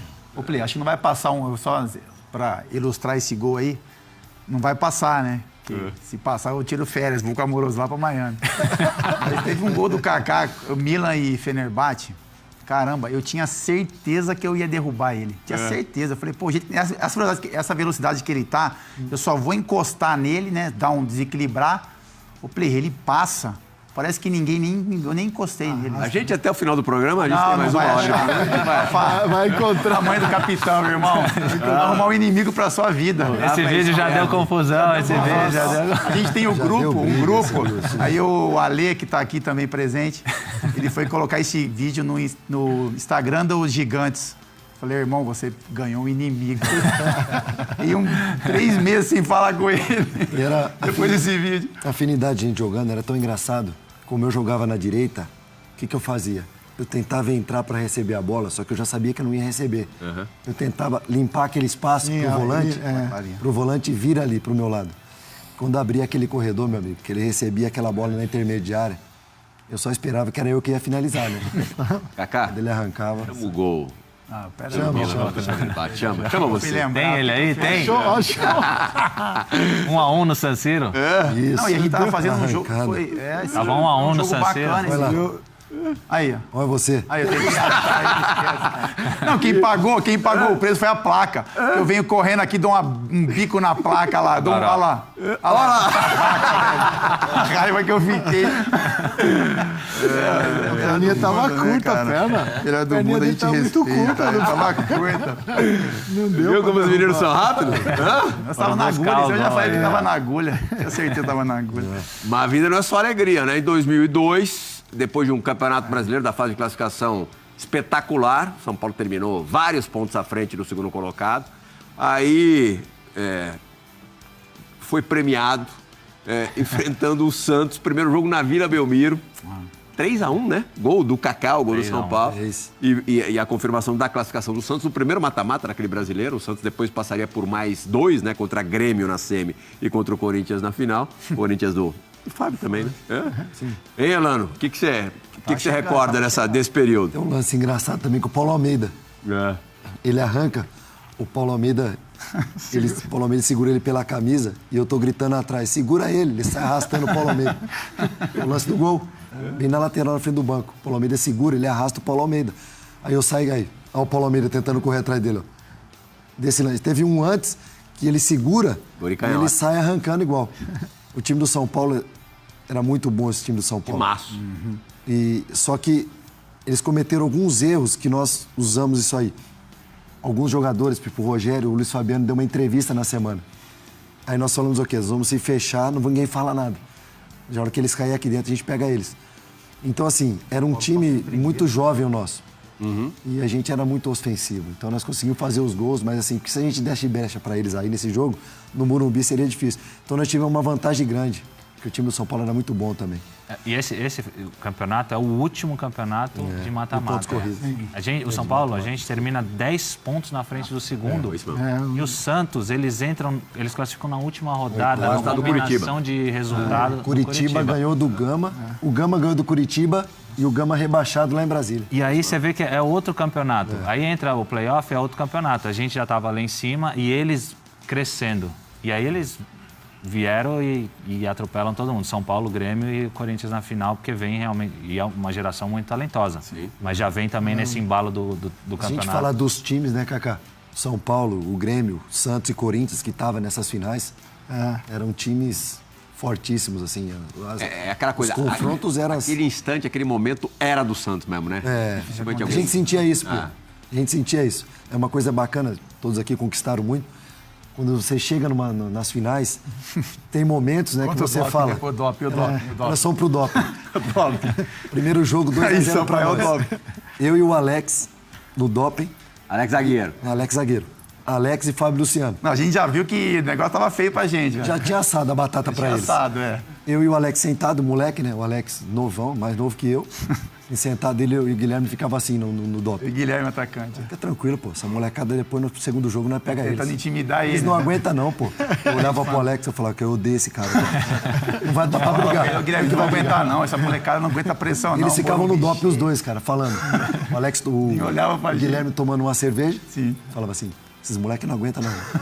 E eu falava pro Alex, você tá sozinho. Você for brigar, eu falou, o segundo jogo a gente pega. Eles ficavam, cara, o doping inteiro, ele ficou assim, eu doido pra fazer o urinar logo pra ir embora, né? Eles ficavam o doping inteiro assim, zoando.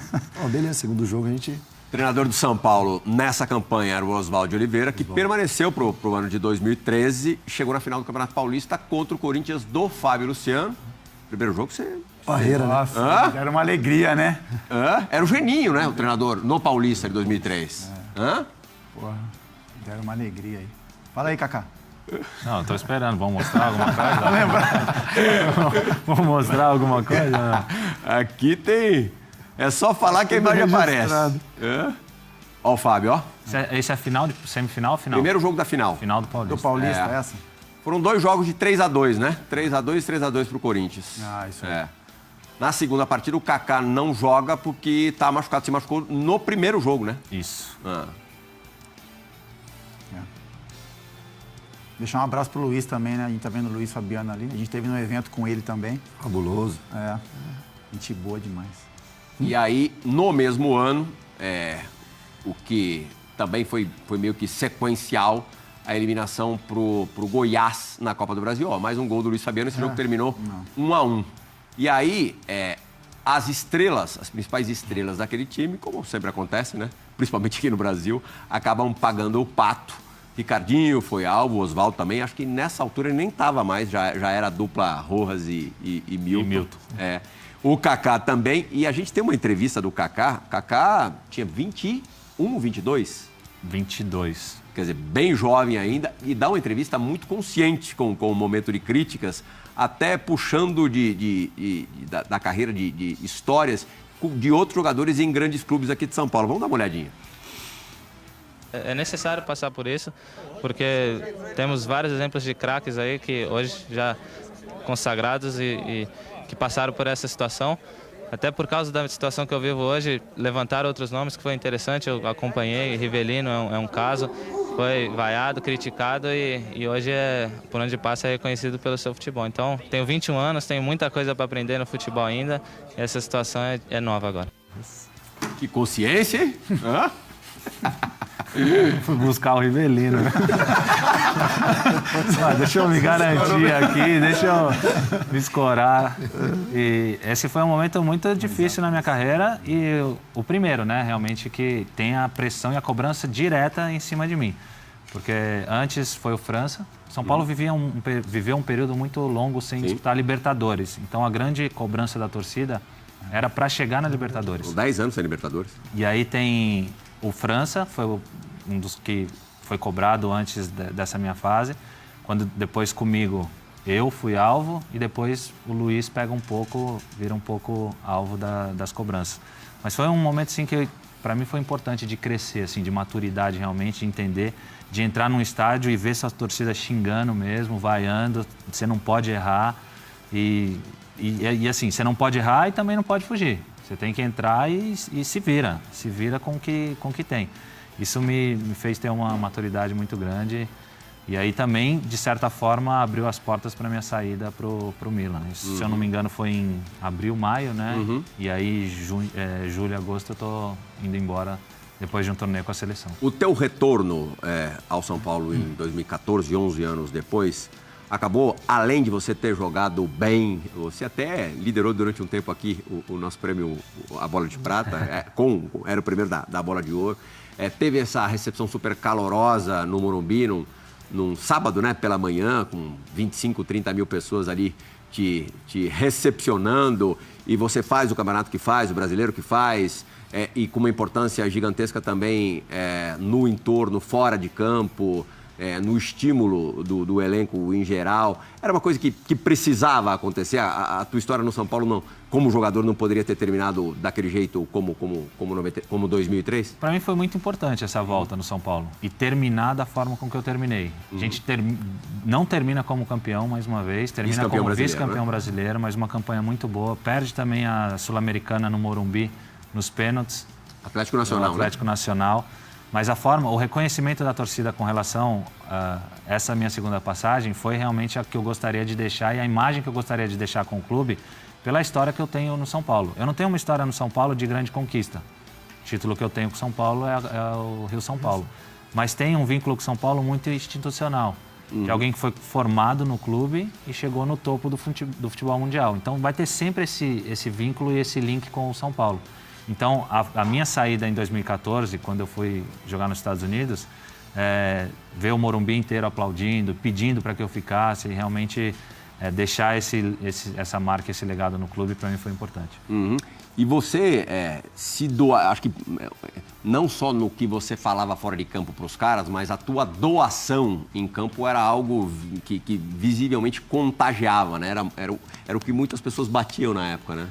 Isso é lição, você vai aprendendo, né? Esses caras todos aqui, você aprende, por onde você passa, você escuta falar deles. Então, aquilo que o César falou de caráter, onde você vai no Palmeiras e citam bons profissionais que passaram, citam ele. Quando vai falar do Djalma, citam do bom profissional que o Djalma foi, daquilo que ele fazia, a forma como ele se comportava, e assim o Fábio e o Elano. E aí, aos poucos, você vai aprendendo que a liderança é muito mais pelo que você transmite do que pelo que você fala.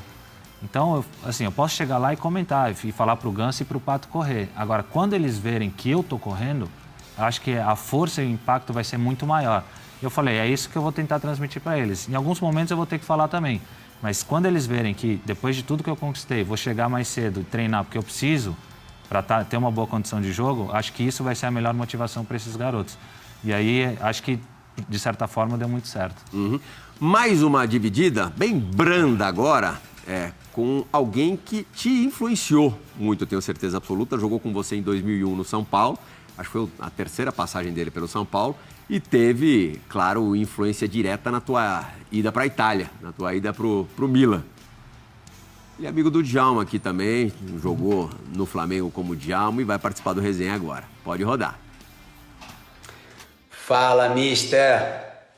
Mister, são 17 anos do nosso primeiro encontro no vestiário do São Paulo. Eu já mortinho, terminando a carreira, que eu vi aquele menininho entrar e falei para mim mesmo, esse aí tá escrito, vai dar certo, vai dar muito certo.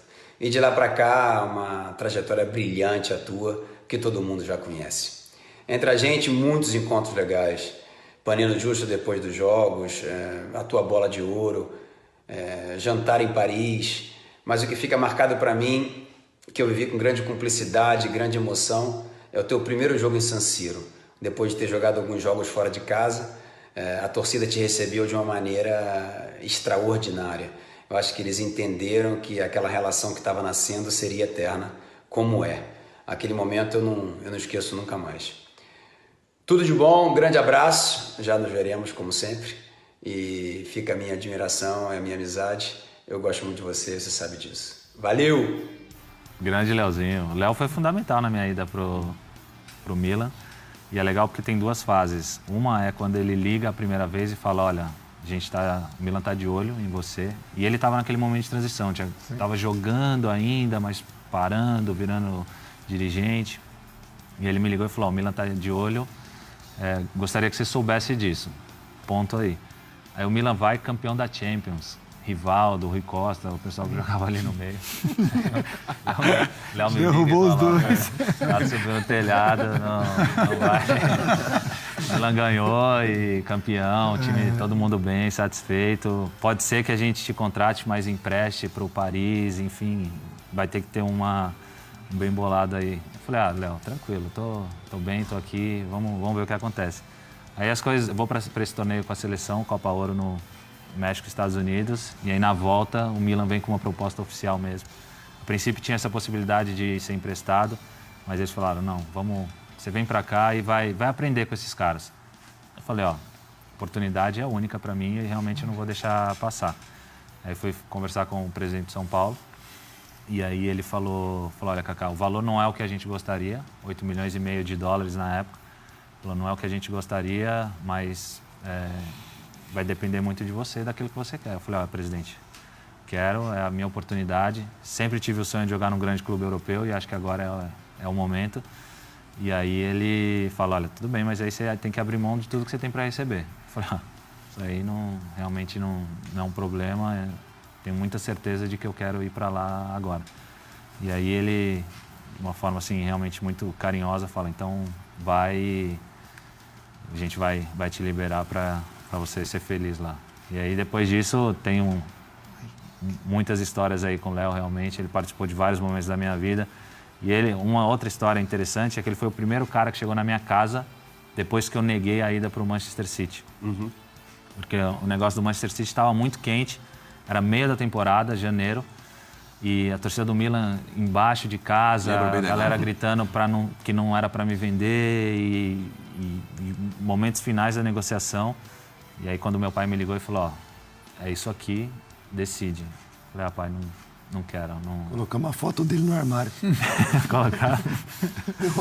Você estava no City na época, né? Falei, não quero. Já preparou tudo para ele lá, Elan? Colocamos uma foto. Quero ficar aqui no Milan. Aí passa meia hora, chega o Léo em casa para comemorar, que eu tinha decisão de ter ficado e tudo. Então o Léo realmente é um cara importante, especial na minha carreira. Tenho um carinho muito grande por ele também. A gente vai rodar agora imagens do teu primeiro derby, que já foi com destaque, né? Você realmente chegando na Itália de uma forma impressionante. Me recordo a gente lembra a memória mais recente do Gabriel Jesus no Manchester City, mas depois a coisa foi abreviada, aquela sequência inicial fabulosa foi abreviada por contusão. O Kaká, felizmente, não teve esse problema e teve um início, assim, realmente avassalador. Aí o Kili Gonzalez, Ali você precisava marcar território, né, Kaká? Aí era Brasil e Argentina, aí já era outra coisa. Mas esse clássico foi impressionante. É meu primeiro gol no Milan. Faço meu primeiro gol nesse aí, um cruzamento de esquerda do Gattuso. A chance disso acontecer... Aproveitar, né? Esse é inesquecível mesmo. Rino, te voglio bene. Mas a chance disso acontecer de novo... Agora você falou na seleção, né? Da forma como foi recebido, enfim, como as estrelas te tratavam e como você aprendia com elas. No Milan rolou de que forma? No Milan rolou da mesma forma, só que lá um pouco mais frio por causa das nacionalidades, né? Todo mundo internacional. Então foi muito bom para mim na época por causa do número de brasileiros que tinha no time. Quando eu cheguei tinham 7, que era o Cafu, Dida, Serginho, Léo, Roque, ainda estava lá, o Riva e quem mais? Bom, enfim, e eu chegando, que era o 7º. E isso foi muito bom porque eles me abraçaram, assim, e eu tenho o maior carinho por todos, claro, mas o Cafu foi um pai, cara, para mim naquele momento. Eu morei 6 meses sozinho, minha família continuou aqui, até que depois nós decidimos de ir todo mundo para lá. Mas nesse período o Cafu foi, assim, um pai mesmo. Tudo que ele ia fazer, ele me ligava e falava, ó, tô indo jantar. Quem conhece o Cafu sabe o quanto ele é família. Então, onde ele ia, é só ele e a família, os filhos, a esposa, a Regina. E ele, tudo que ele ia fazer, ele me ligava e falava, ó, estamos indo almoçar em tal restaurante, estamos indo jantar, quer ir com a gente. E aí eu, assim, convivia com eles essa maior parte do tempo, até eu entender um pouco aonde eu estava. Tinha muita gente nova, eles me convidavam para sair em Milão também. O pessoal foi muito, assim, me abraçou realmente, mas como eu não sabia ainda onde eu estava pisando, preferi encostar em alguém que era muito parecido comigo com relação aos princípios e valores. E aí, realmente, a minha gratidão com o Cafu é eterna. Toda vez que eu encontro com ele, eu agradeço, porque o que ele fez por mim esse período aí foi realmente cuidado de pai com o filho. E aí, o lado ruim de ter o tanto de brasileiro é que eu não conseguia falar italiano. Então, fiz o curso, aprendi a falar. Chegou uma hora que o professor falou, ó, de gramática aqui não tem mais o que te ensinar. Agora você tem que se virar. E aí, eu demorei um pouco mais para falar, porque ficava falando em português. Mas depois também que eu comecei a me comunicar melhor, os caras foram espetaculares assim comigo. E aí o meu vínculo com o clube realmente vai ser eterno. E o relacionamento que eu tenho com essa galera aí é para sempre. Eu tive no segundo derby e também na semana desse derby o Cafu foi nota 1000. Levou para... Tava eu e o João Castelo Branco, na época era cinegrafista. Hoje um dos grandes repórteres aí do Brasil, morando em Londres há várias décadas, e ele também foi bárbaro. E depois do teu segundo derby, onde vocês perdiam por 2-0 e viraram 3-2, você também faz um golaço e o Sidor... Você faz o 2-2, né? Você empata o jogo, o Sidor faz o 3-2. Eu ali na área de zona mista encontrei, Djalma, Silvio Berlusconi, dono do Milan na época, primeiro-ministro da Itália, chefe da comunidade europeia. Eu falei, pai, não vai parar, né? Ele estava cheio de seguranças ali, mostrei ali o microfone, televisão brasileira, e óbvio que a pauta, o tema, era Kaká. Vamos escutar, vamos rever o que o Berlusconi disse do Bambino d'Oro, da época, do período. Pode rodar. Ti ha regalato un grande campione, giovanissimo ma già grande, completo, come uomo, come professionista, come giocatore, come talento, come artista. Quindi davvero grazie. Evviva, il Brasile non sforna soltanto bellissime donne che vediamo durante i carnevali, ma anche grandi campioni di calcio di cui noi profittiamo. Bem Berlusconi, né? Eu sou, assim, a era Berlusconi, Galliani, de Milan, eu só tenho a agradecer realmente, porque o que eles fizeram por mim ao longo dos anos, isso que o Fábio estava falando de contrato, no contrato com o Milan sempre foi de longo prazo, sempre eram 5 anos. E aí eles não... A gente sabe como que é hoje, o clube deixa chegar até véspera do vencimento. O Milan, eu fiquei no Milan 6 anos, eu renovei o contrato 5 anos. Todo final de temporada o Galliani chamava e falava, olha, a gente mais 5. A gente é grato, o ano foi muito bom, você foi um dos melhores jogadores da temporada, vamos renovar. E aí aumentava sempre, não deixava diminuir de 5. 5. Até que chegou uma época também que eles precisavam de caixa e foi quando o Milan abriu a porta para a minha saída. Primeiro ano, conquista do Scudetto, depois a perda de uma Champions League ganha porque o Milan fez 3-0 e 2 anos depois, contra o mesmo adversário, o Liverpool, a conquista da Champions League. Queria que você falasse um pouquinho desses grandes jogos desse período, os memoráveis, que todo mundo sabe que são memoráveis, e aqueles que, de repente, as pessoas, o público em geral esquece, mas você não. Bom, do primeiro ano do campeonato italiano, a minha chegada, a forma com que foi, realmente. Porque eu cheguei com a expectativa de aprender. Assim, eu quero aprender com esses caras que estão jogando na minha posição. O Rui Costa, tenho que falar, e o Riva, sou fã dele desde que comecei a jogar. Então, eu falei, eu quero ir lá para conviver com esses caras. E aí o Riva já estava tendo um pouco de problema com o Ancelotti, estava um pouco mais afastado, o Rui Costa tendo as oportunidades dele. E no primeiro jogo que eu chego, contra o Ancona, o Ancelotti já me colocou. E aí eu fui ganhando meu espaço e termino o campeonato jogando campeão como um dos melhores jogadores do campeonato.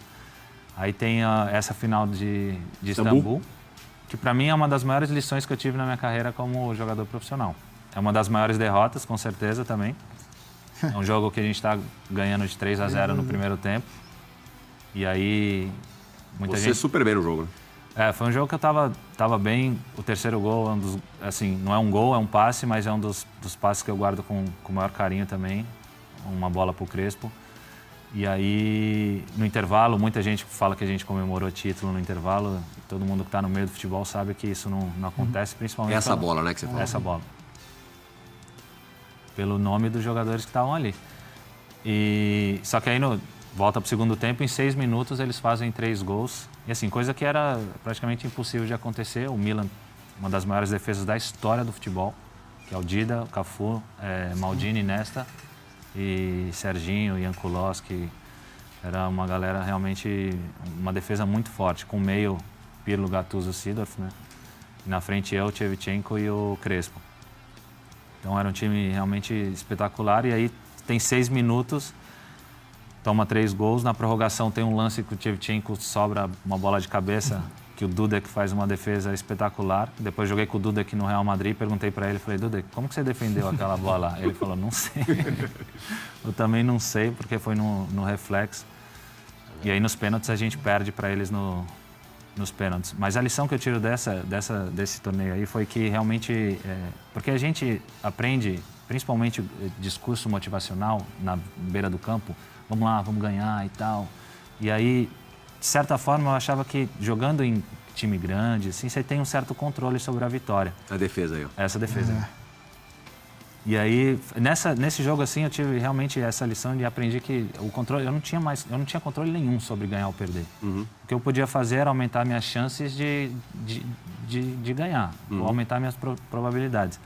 E a partir daí eu comecei a ser cada vez mais profissional realmente, falando assim, eu preciso melhorar minha chance de ganhar no domingo. E domingo nós vamos ver o que vai acontecer. E aí depois, 2 anos depois, refaz a final contra o Liverpool em Atenas e aí vem o título, o tão sonhado título da Champions e um dos melhores anos da minha carreira. Aí, já a final de Atenas, Inzaghi, né? Fez esse gol, né? Isso aí a gente... Ó, Inzaghi, volta lá e abraça o Pirlo, pô. Né? Volta lá e dá um abraço no Pirlo, porque...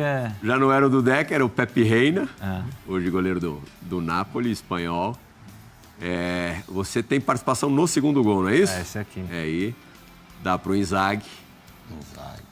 E aí depois também, 5 minutos do final, eles empatam. Eles fazem 2-1 e, pô, de novo não, né? Aí vai, Beat, né? E é um desespero de calcanhar. Esse gol, a gente fala pra ele que fez gol de calcanhar. Kaká, tá vendo assim, um monte ali de atacante dessas feras todas aí. Qual foi o atacante que você mais, assim, que o diálogo era melhor, que você melhor se entendeu? Aí vimos Inzaghi, Crespo, Shevchenko, Luiz Fabiano, assim, um monte que tu jogou no Real Madrid também. Qual foi aquele cara que falou com esse o entendimento era melhor? Esses nomes todos não dá para negar que foram realmente excelentes jogadores, mas Inzaghi. o que para mim... Inzaghi é esforçado. Então, mas a grande vantagem do Inzaghi foi sempre saber a limitação dele. Ele sempre soube a limitação dele. Ele domina a bola fora da área, ele procurava alguém desesperadamente. Ele falava, eu preciso dar a bola para alguém que eu não... Só que dentro da área também, então já sabia os movimentos que ele ia fazer. Ele ia sempre no primeiro pau, sempre. Toda a bola ele ia ali. Mas de todos foi o Ronaldo, fenômeno. O Ronaldo, assim, aquilo que o Elano fala de entrosamento, de você entender o cara, é muito legal. E a gente teve esse relacionamento muito bom realmente, porque eu já sabia o movimento que ele ia fazer. Então, mesmo de cabeça baixa, você sabe onde o cara vai chegar. O gol que ele faz contra a Costa do Marfim, que eu cruzo para trás, a chance do Elano estar ali é 90%. Se ele não estiver ali é porque aconteceu alguma coisa. E o Ronaldo era um pouco assim, sabe? Ele é muito rápido de raciocínio. Então, ele já entendia muita coisa muito rápido. Então, para mim, o Ronaldo foi o... Antes da gente chamar o break, a gente vai rodar mais uma mensagem do que uma dividida, de um esportista, não um jogador de futebol, pelo menos não profissionalmente, que no mesmo período, coincidentemente, em que você defendia um clube italiano, defendia uma scuderia italiana. Fala, Plihal! Fala, galera do Resenha, programa tão bacana na ESPN. Bom, aqui para falar do Kaká é algo fácil no sentido que é uma pessoa incrível, é um cara que tem um coração gigante, né? Eu, como São Paulino, sempre torci demais pelo Kaká no São Paulo, e eu acho que tem alguma semelhança, né, na nossa carreira, como quando ele foi para o Milan, eu estava no momento de assinar, né, de entrar na Ferrari, e aí eu virei piloto da Ferrari e acompanhei muitos jogos, né, do Kaká em Milão, me fez virar milanista também. Posso dizer que eu ensinei o Kaká a tomar pelo menos uma taça de vinho. Não sei ainda se ele já tomou mais de uma taça. Acho que sim, porque agora que ele encerrou a carreira dele, acho que ele já deve ter passado de uma taça de vinho. Bom, um beijo a todos aí, é um prazer estar aqui conversando com vocês. Espero um dia estar participando aí do programa, junto com todos vocês. E o que eu posso dizer também do Kaká é que no carro, não acelera muito não.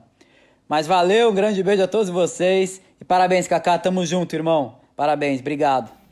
Não dá pra querer tudo, né, Cezão? Aí não dá, pelo amor de Deus. Aí não dá. Pé de breque, Kaká? Nossa, meu Deus do céu. Mas se puser um cara desse no carro, não dá. Você já fica envergonhado. Mas uma coisa que passou desapercebida aqui é que a gente vê os dois lados, né? Pô, ele tinha Rui Costa e Rivaldo, né, cara? Então, assim, a sorte não existe, cara. Os competentes, né, quando são provados, eles acabam superando as adversidades e transformando as adversidades em algo, em conquistas, né? Então, você tem que estar muito bem preparado. Serve para esses meninos que saem do país agora. Eu me lembro, sim, vagamente, que o Kaká, uma entrevista que ele deu, não sei se ele vai se lembrar, antes de sair do país, ele dizia que estava preparado para tudo ser muito difícil, para uma adaptação muito difícil, para os treinos difíceis, para uma cobrança muito grande. Então, o cara já elevou o nível de adversidade, né? Para que pudesse ter uma adaptação. E foi relâmpago, né? E assim, os dois, em um mês ele já estava em casa, bem dizer. Então, é muito interessante, né? A gente sabe o quanto é difícil, né? Se adaptar a um novo país, um novo costume, uma nova língua. A Itália ainda no futebol, para o atacante mais difícil ainda.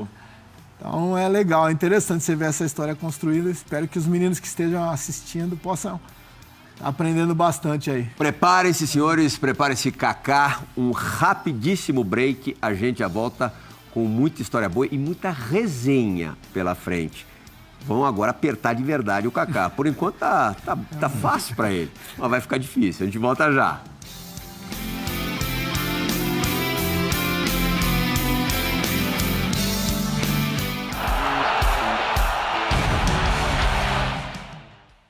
Fala, Plihal. Fala, galera do Resenha. Prazer estar aqui com vocês.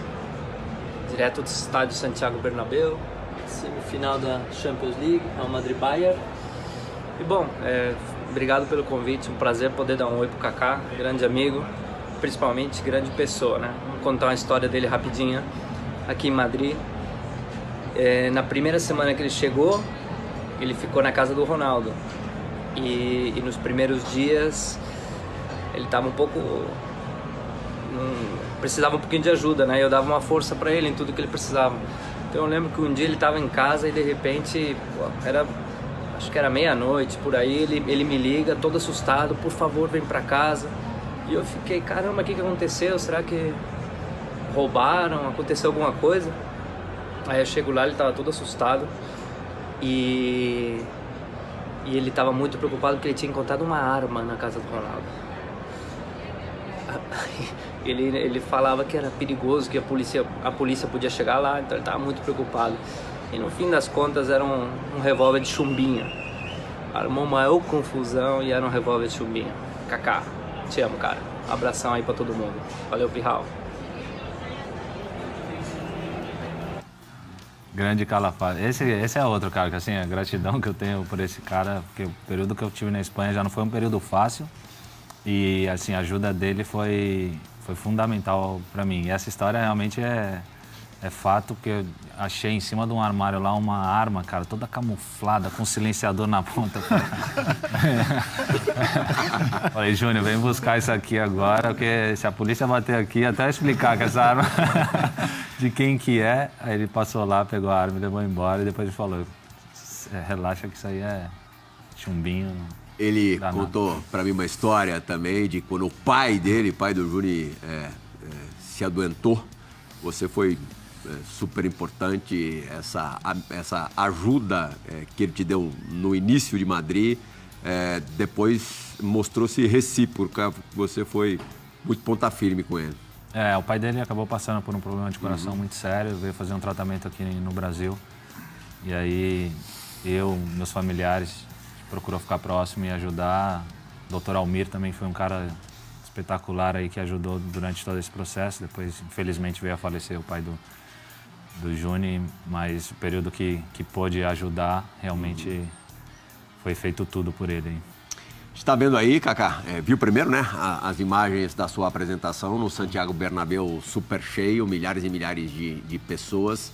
E você disse logo, acho que foi a primeira frase que você falou depois da dividida do Júnior, das dificuldades que você passou no Real Madrid. A gente sabe que muito por conta da questão física, que você já no primeiro bloco mencionou durante o Mundial da África do Sul em 2010, essa sensação de impotência, aí por um período muito mais longo, foi o que te massacrou na maior parte do período em Madrid? Meu período em Madrid é falta de continuidade. Primeiro por questão física e depois por escolha do treinador. E aí a questão física foi 2009, quando foi o ano que eu cheguei. Final do ano, em novembro, já do primeiro ano, comecei a ter problema no pubis. E aí fiquei um mês parado, aí volto a sentir dor, machuco o adutor no final da temporada. E aí vou para a Copa de 2010, chego antes em Curitiba para fazer o tratamento dessa lesão no adutor. Termina a Copa, tenho que operar o joelho, cartilagem, fico 6 meses e aí a chegada do Mourinho. E aí volto a jogar em 2010, passei até o final do ano, volto a jogar em janeiro, fevereiro de 2011. E aí quando eu volto a jogar, aí volto nessa guerra contínua de tentar me condicionar, estar em boa condição física e conquistar a confiança do treinador. E aí foi esse o meu período de 3 anos no Real Madrid. Claro que as pessoas não vão me perdoar se eu não te perguntar de 2 pessoas em especial, de 2 personagens fortíssimos, 2 portugueses. Primeiro, José Mourinho, que foi o seu treinador nessa segunda etapa de Real Madrid. Foi um período, Pirral, muito difícil de relacionamento com o Mourinho. Em nenhum momento houve desrespeito. Assim, sempre respeitei a decisão dele, aquilo que ele achava que era o melhor para o time. Porque assim como nós falamos, eu como jogador, eu penso só no treinador. O treinador, ele tem que pensar em 50 cabeças, cara. Em como ele vai escalar o time para o domingo, em como ele vai gerenciar o time daqueles que estão jogando e não jogando. Então, eu procurava muito procurar entender o lado dele. Acredito que em alguns momentos ele poderia ter dado mais oportunidades para mim, mas em nenhum momento eu questionei isso para ele. Falei, eu vou treinar e vou estar à disposição. No momento que você achar que deve me usar, você fica à vontade. E aí, uma das minhas alegrias é quando ele vai embora e ele manda uma mensagem agradecendo pelo profissional e homem que eu tinha sido. Falou, dos profissionais que eu tive, você foi um dos maiores, queria te agradecer por isso. Falei, obrigado, boa sorte aí na continuação de carreira. Então, Você nunca mais falou com ele, nunca mais cruzou com ele? Não cruzei mais com o Mourinho, mas também se cruzar não vai ter nenhum problema assim, de comunicação, sabe? Isso como eu falei, foi um período difícil, mas como experiência de vida também foi fundamental. Porque o que eu cresci em termos de ter paciência, de lutar, de batalhar, de ter perseverança, de acreditar realmente que as coisas iam mudar. Foi um período, assim, para mim, pessoal, muito especial. O outro português, óbvio, Cristiano Ronaldo. Cara, um cara espetacular, assim, de convívio, de dia a dia, um cara muito amigo, realmente. E como atleta, não tem muito o que falar, né? Mas, assim, no particular mesmo, muito excelente. Assim, até recebi uma homenagem no camp do Caioba lá, e a primeira mensagem de aniversário que entrou foi a dele, desejando feliz aniversário. Então, manter esse relacionamento, isso demonstra tudo que ele é como pessoa realmente, que mesmo depois de tudo aquilo que ele conquistou, que ele não mudou. Tua melhor história com o Cristiano qual é? A melhor história com o Cristiano é essa ele começa o vídeo falando peitinho. Peitinho, na época, quando eu cheguei no Real Madrid, era a época que estava aqui no Brasil a febre do pânico do negócio de peitinho. E ele assistia os vídeos e curtia muito, achava muito legal esse negócio. E aí ele chamava a gente, os brasileiros, de peitinho. E aí ficou esse negócio de peitinho. Ele começa o vídeo fazendo essa brincadeira. Cristiano, em mais uma final de Champions League, né? A terceira seguida, mas ele acumula outras, inclusive antes, né, de chegar ao Real Madrid, no Manchester United. Outro cara aqui, que é da tua época, que permanece por lá, e esse brasileiro, e muito amigo do Cristiano também, o Marcelo. Que momento exuberante, né, Kaká? O Marcelo é um cara... O Marcelo é legal porque o Marcelo, assim como o Djalma, são caras que você olha jogando e parece que eles não estão fazendo a menor força para jogar futebol. Menor força, assim. Então, quando eu via o Djalma jogar, era muito isso, sabe? Assim, o cara tá brincando mesmo na rua, assim, tá se divertindo, não deixando de ter a responsabilidade, mas era tão simples, e era no caso do Djalma, e é tão simples do Marcelo, que é gostoso de assistir, de ver jogar. Hoje, depois do El Clássico, né, que terminou empatado 2-2, Barcelona já campeão espanhol há algum tempinho, o Marcelo, na área de zona mista, gravou uma mensagem para você. Vamos dar uma olhada. Kaká, para mim, foi um grandíssimo amigo que eu fiz no futebol, né? Um cara muito inteligente, um cara que vê a vida totalmente diferente de praticamente todos os jogadores de futebol. É um cara muito correto, muito certo, e espero que ele esteja bem, e só tenho a agradecer pelo que ele fez pelo futebol. Aí, ali na correria da zona mista. Demais, esse moleque é especial. Realmente. Outro moleque especial na tua vida, que atuou com você na seleção brasileira e na sua segunda passagem pelo Milan. Vai participar. Eu sei que você gosta muito dele, não podia faltar, vai participar do programa. Vamos lá. Já sei. Fala, galera do Resenha! Parabéns pelo programa. Que legal tá podendo participar aí junto com vocês.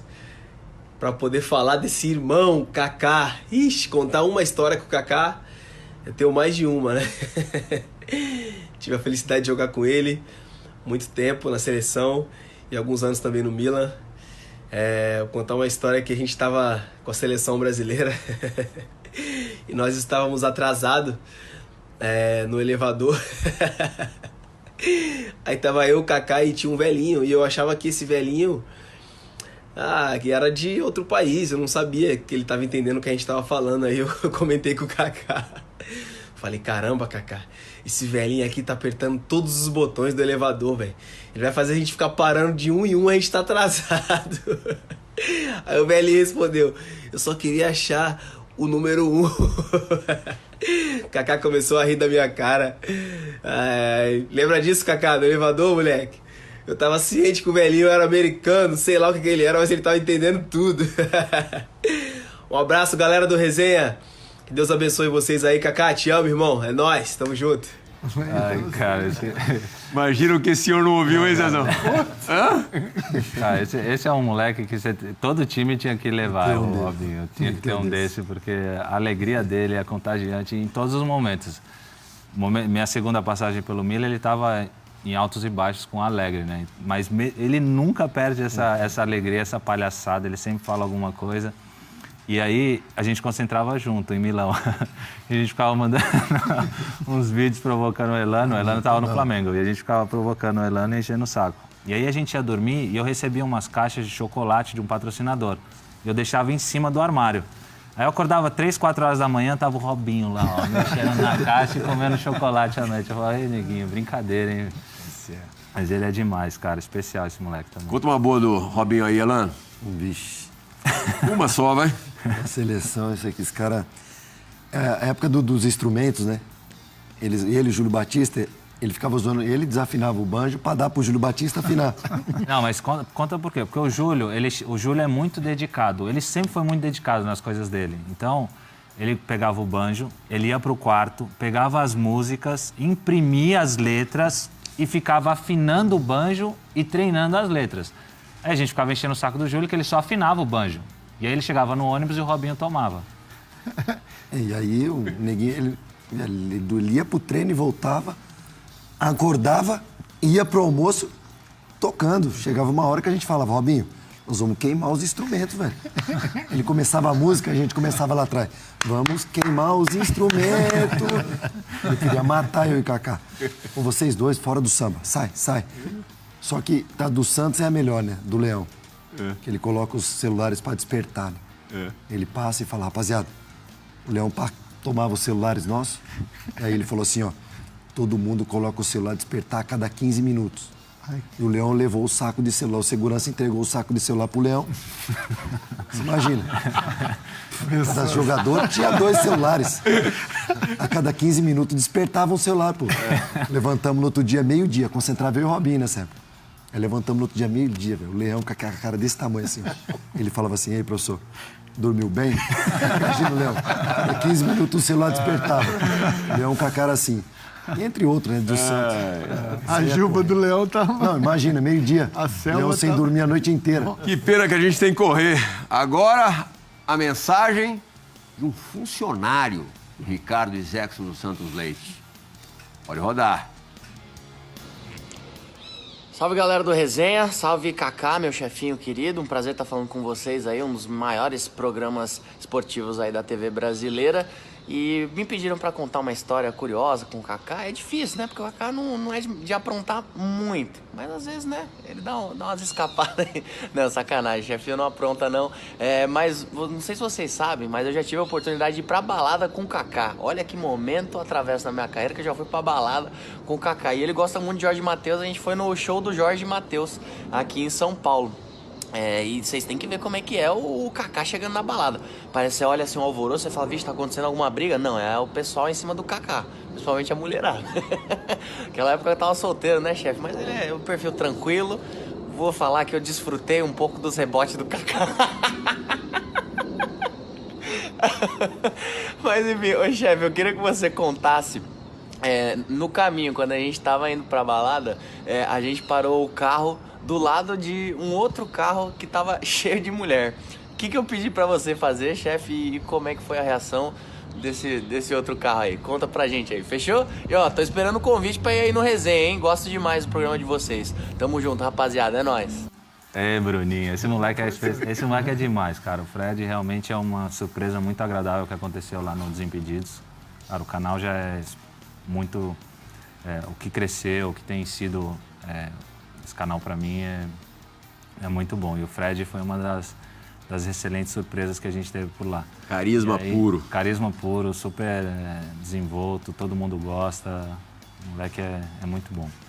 E aí a gente estava indo para esse show do Jorge Mateus e a gente parou do lado de um carro que estava cheio de menina. E aí ele estava com um amigo atrás e ele começou. Ele falou, não, você vai abrir o vidro, você vai chamar essas meninas para ir. Eu falei, não, de jeito nenhum, Fred, não vamos começar a bagunçar. Ele falou assim, então faz o seguinte, abaixa o vidro e só deixa elas verem quem que você é. Eu falei, então vamos combinar, a hora que o sinal for abrir eu vou abaixar e aí a gente brinca. Aí a hora que abriu o sinal, abaixei, eles abaixaram atrás, a gente deu um tchauzinho para as meninas, aí começou a bagunça, a confusão. Esse show aí rebote, né? Foi demais. Legal. Mais uma paradinha rápida no Resenha. Voltamos para os instantes finais do programa.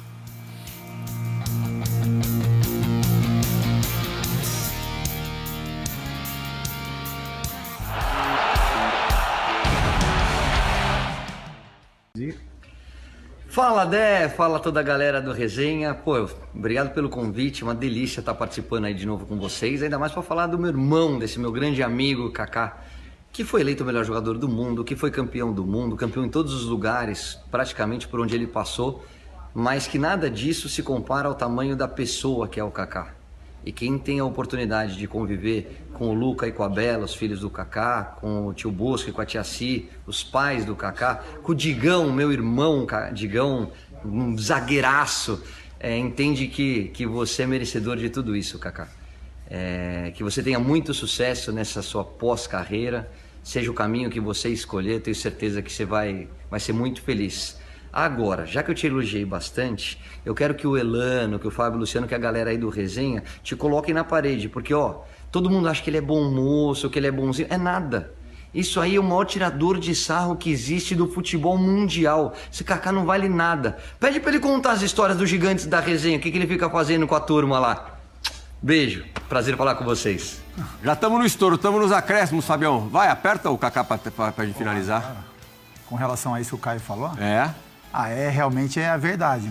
Assim, a gente tem o grupo e o Kaká, ele participa mesmo, ativo, fala a todo momento, tem sempre uma sacada rápida para tirar, provoca o grupo, às vezes o grupo tá meio quieto, e ele atiça o grupo, ele brinca com alguns caras em especial, ele quer tirar o Elano da presidência, ele quer votação no grupo.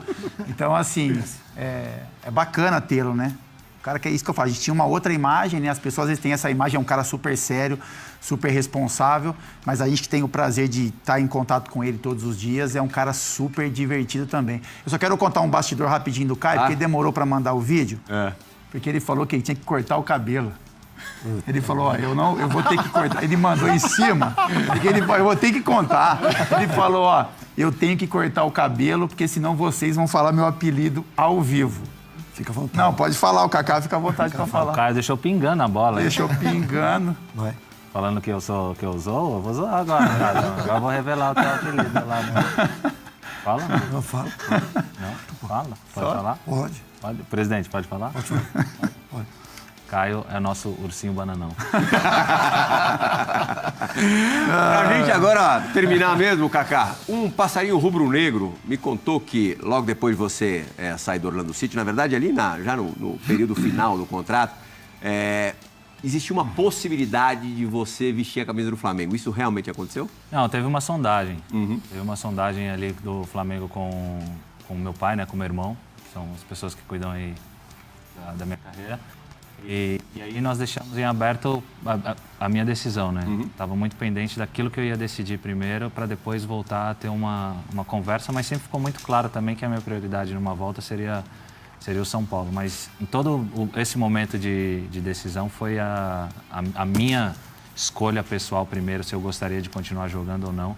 Mas teve essa sondagem do Flamengo e assim, se não fosse o São Paulo, acho que seria um clube que eu gostaria de jogar no Brasil. Iria se dar bem lá, já?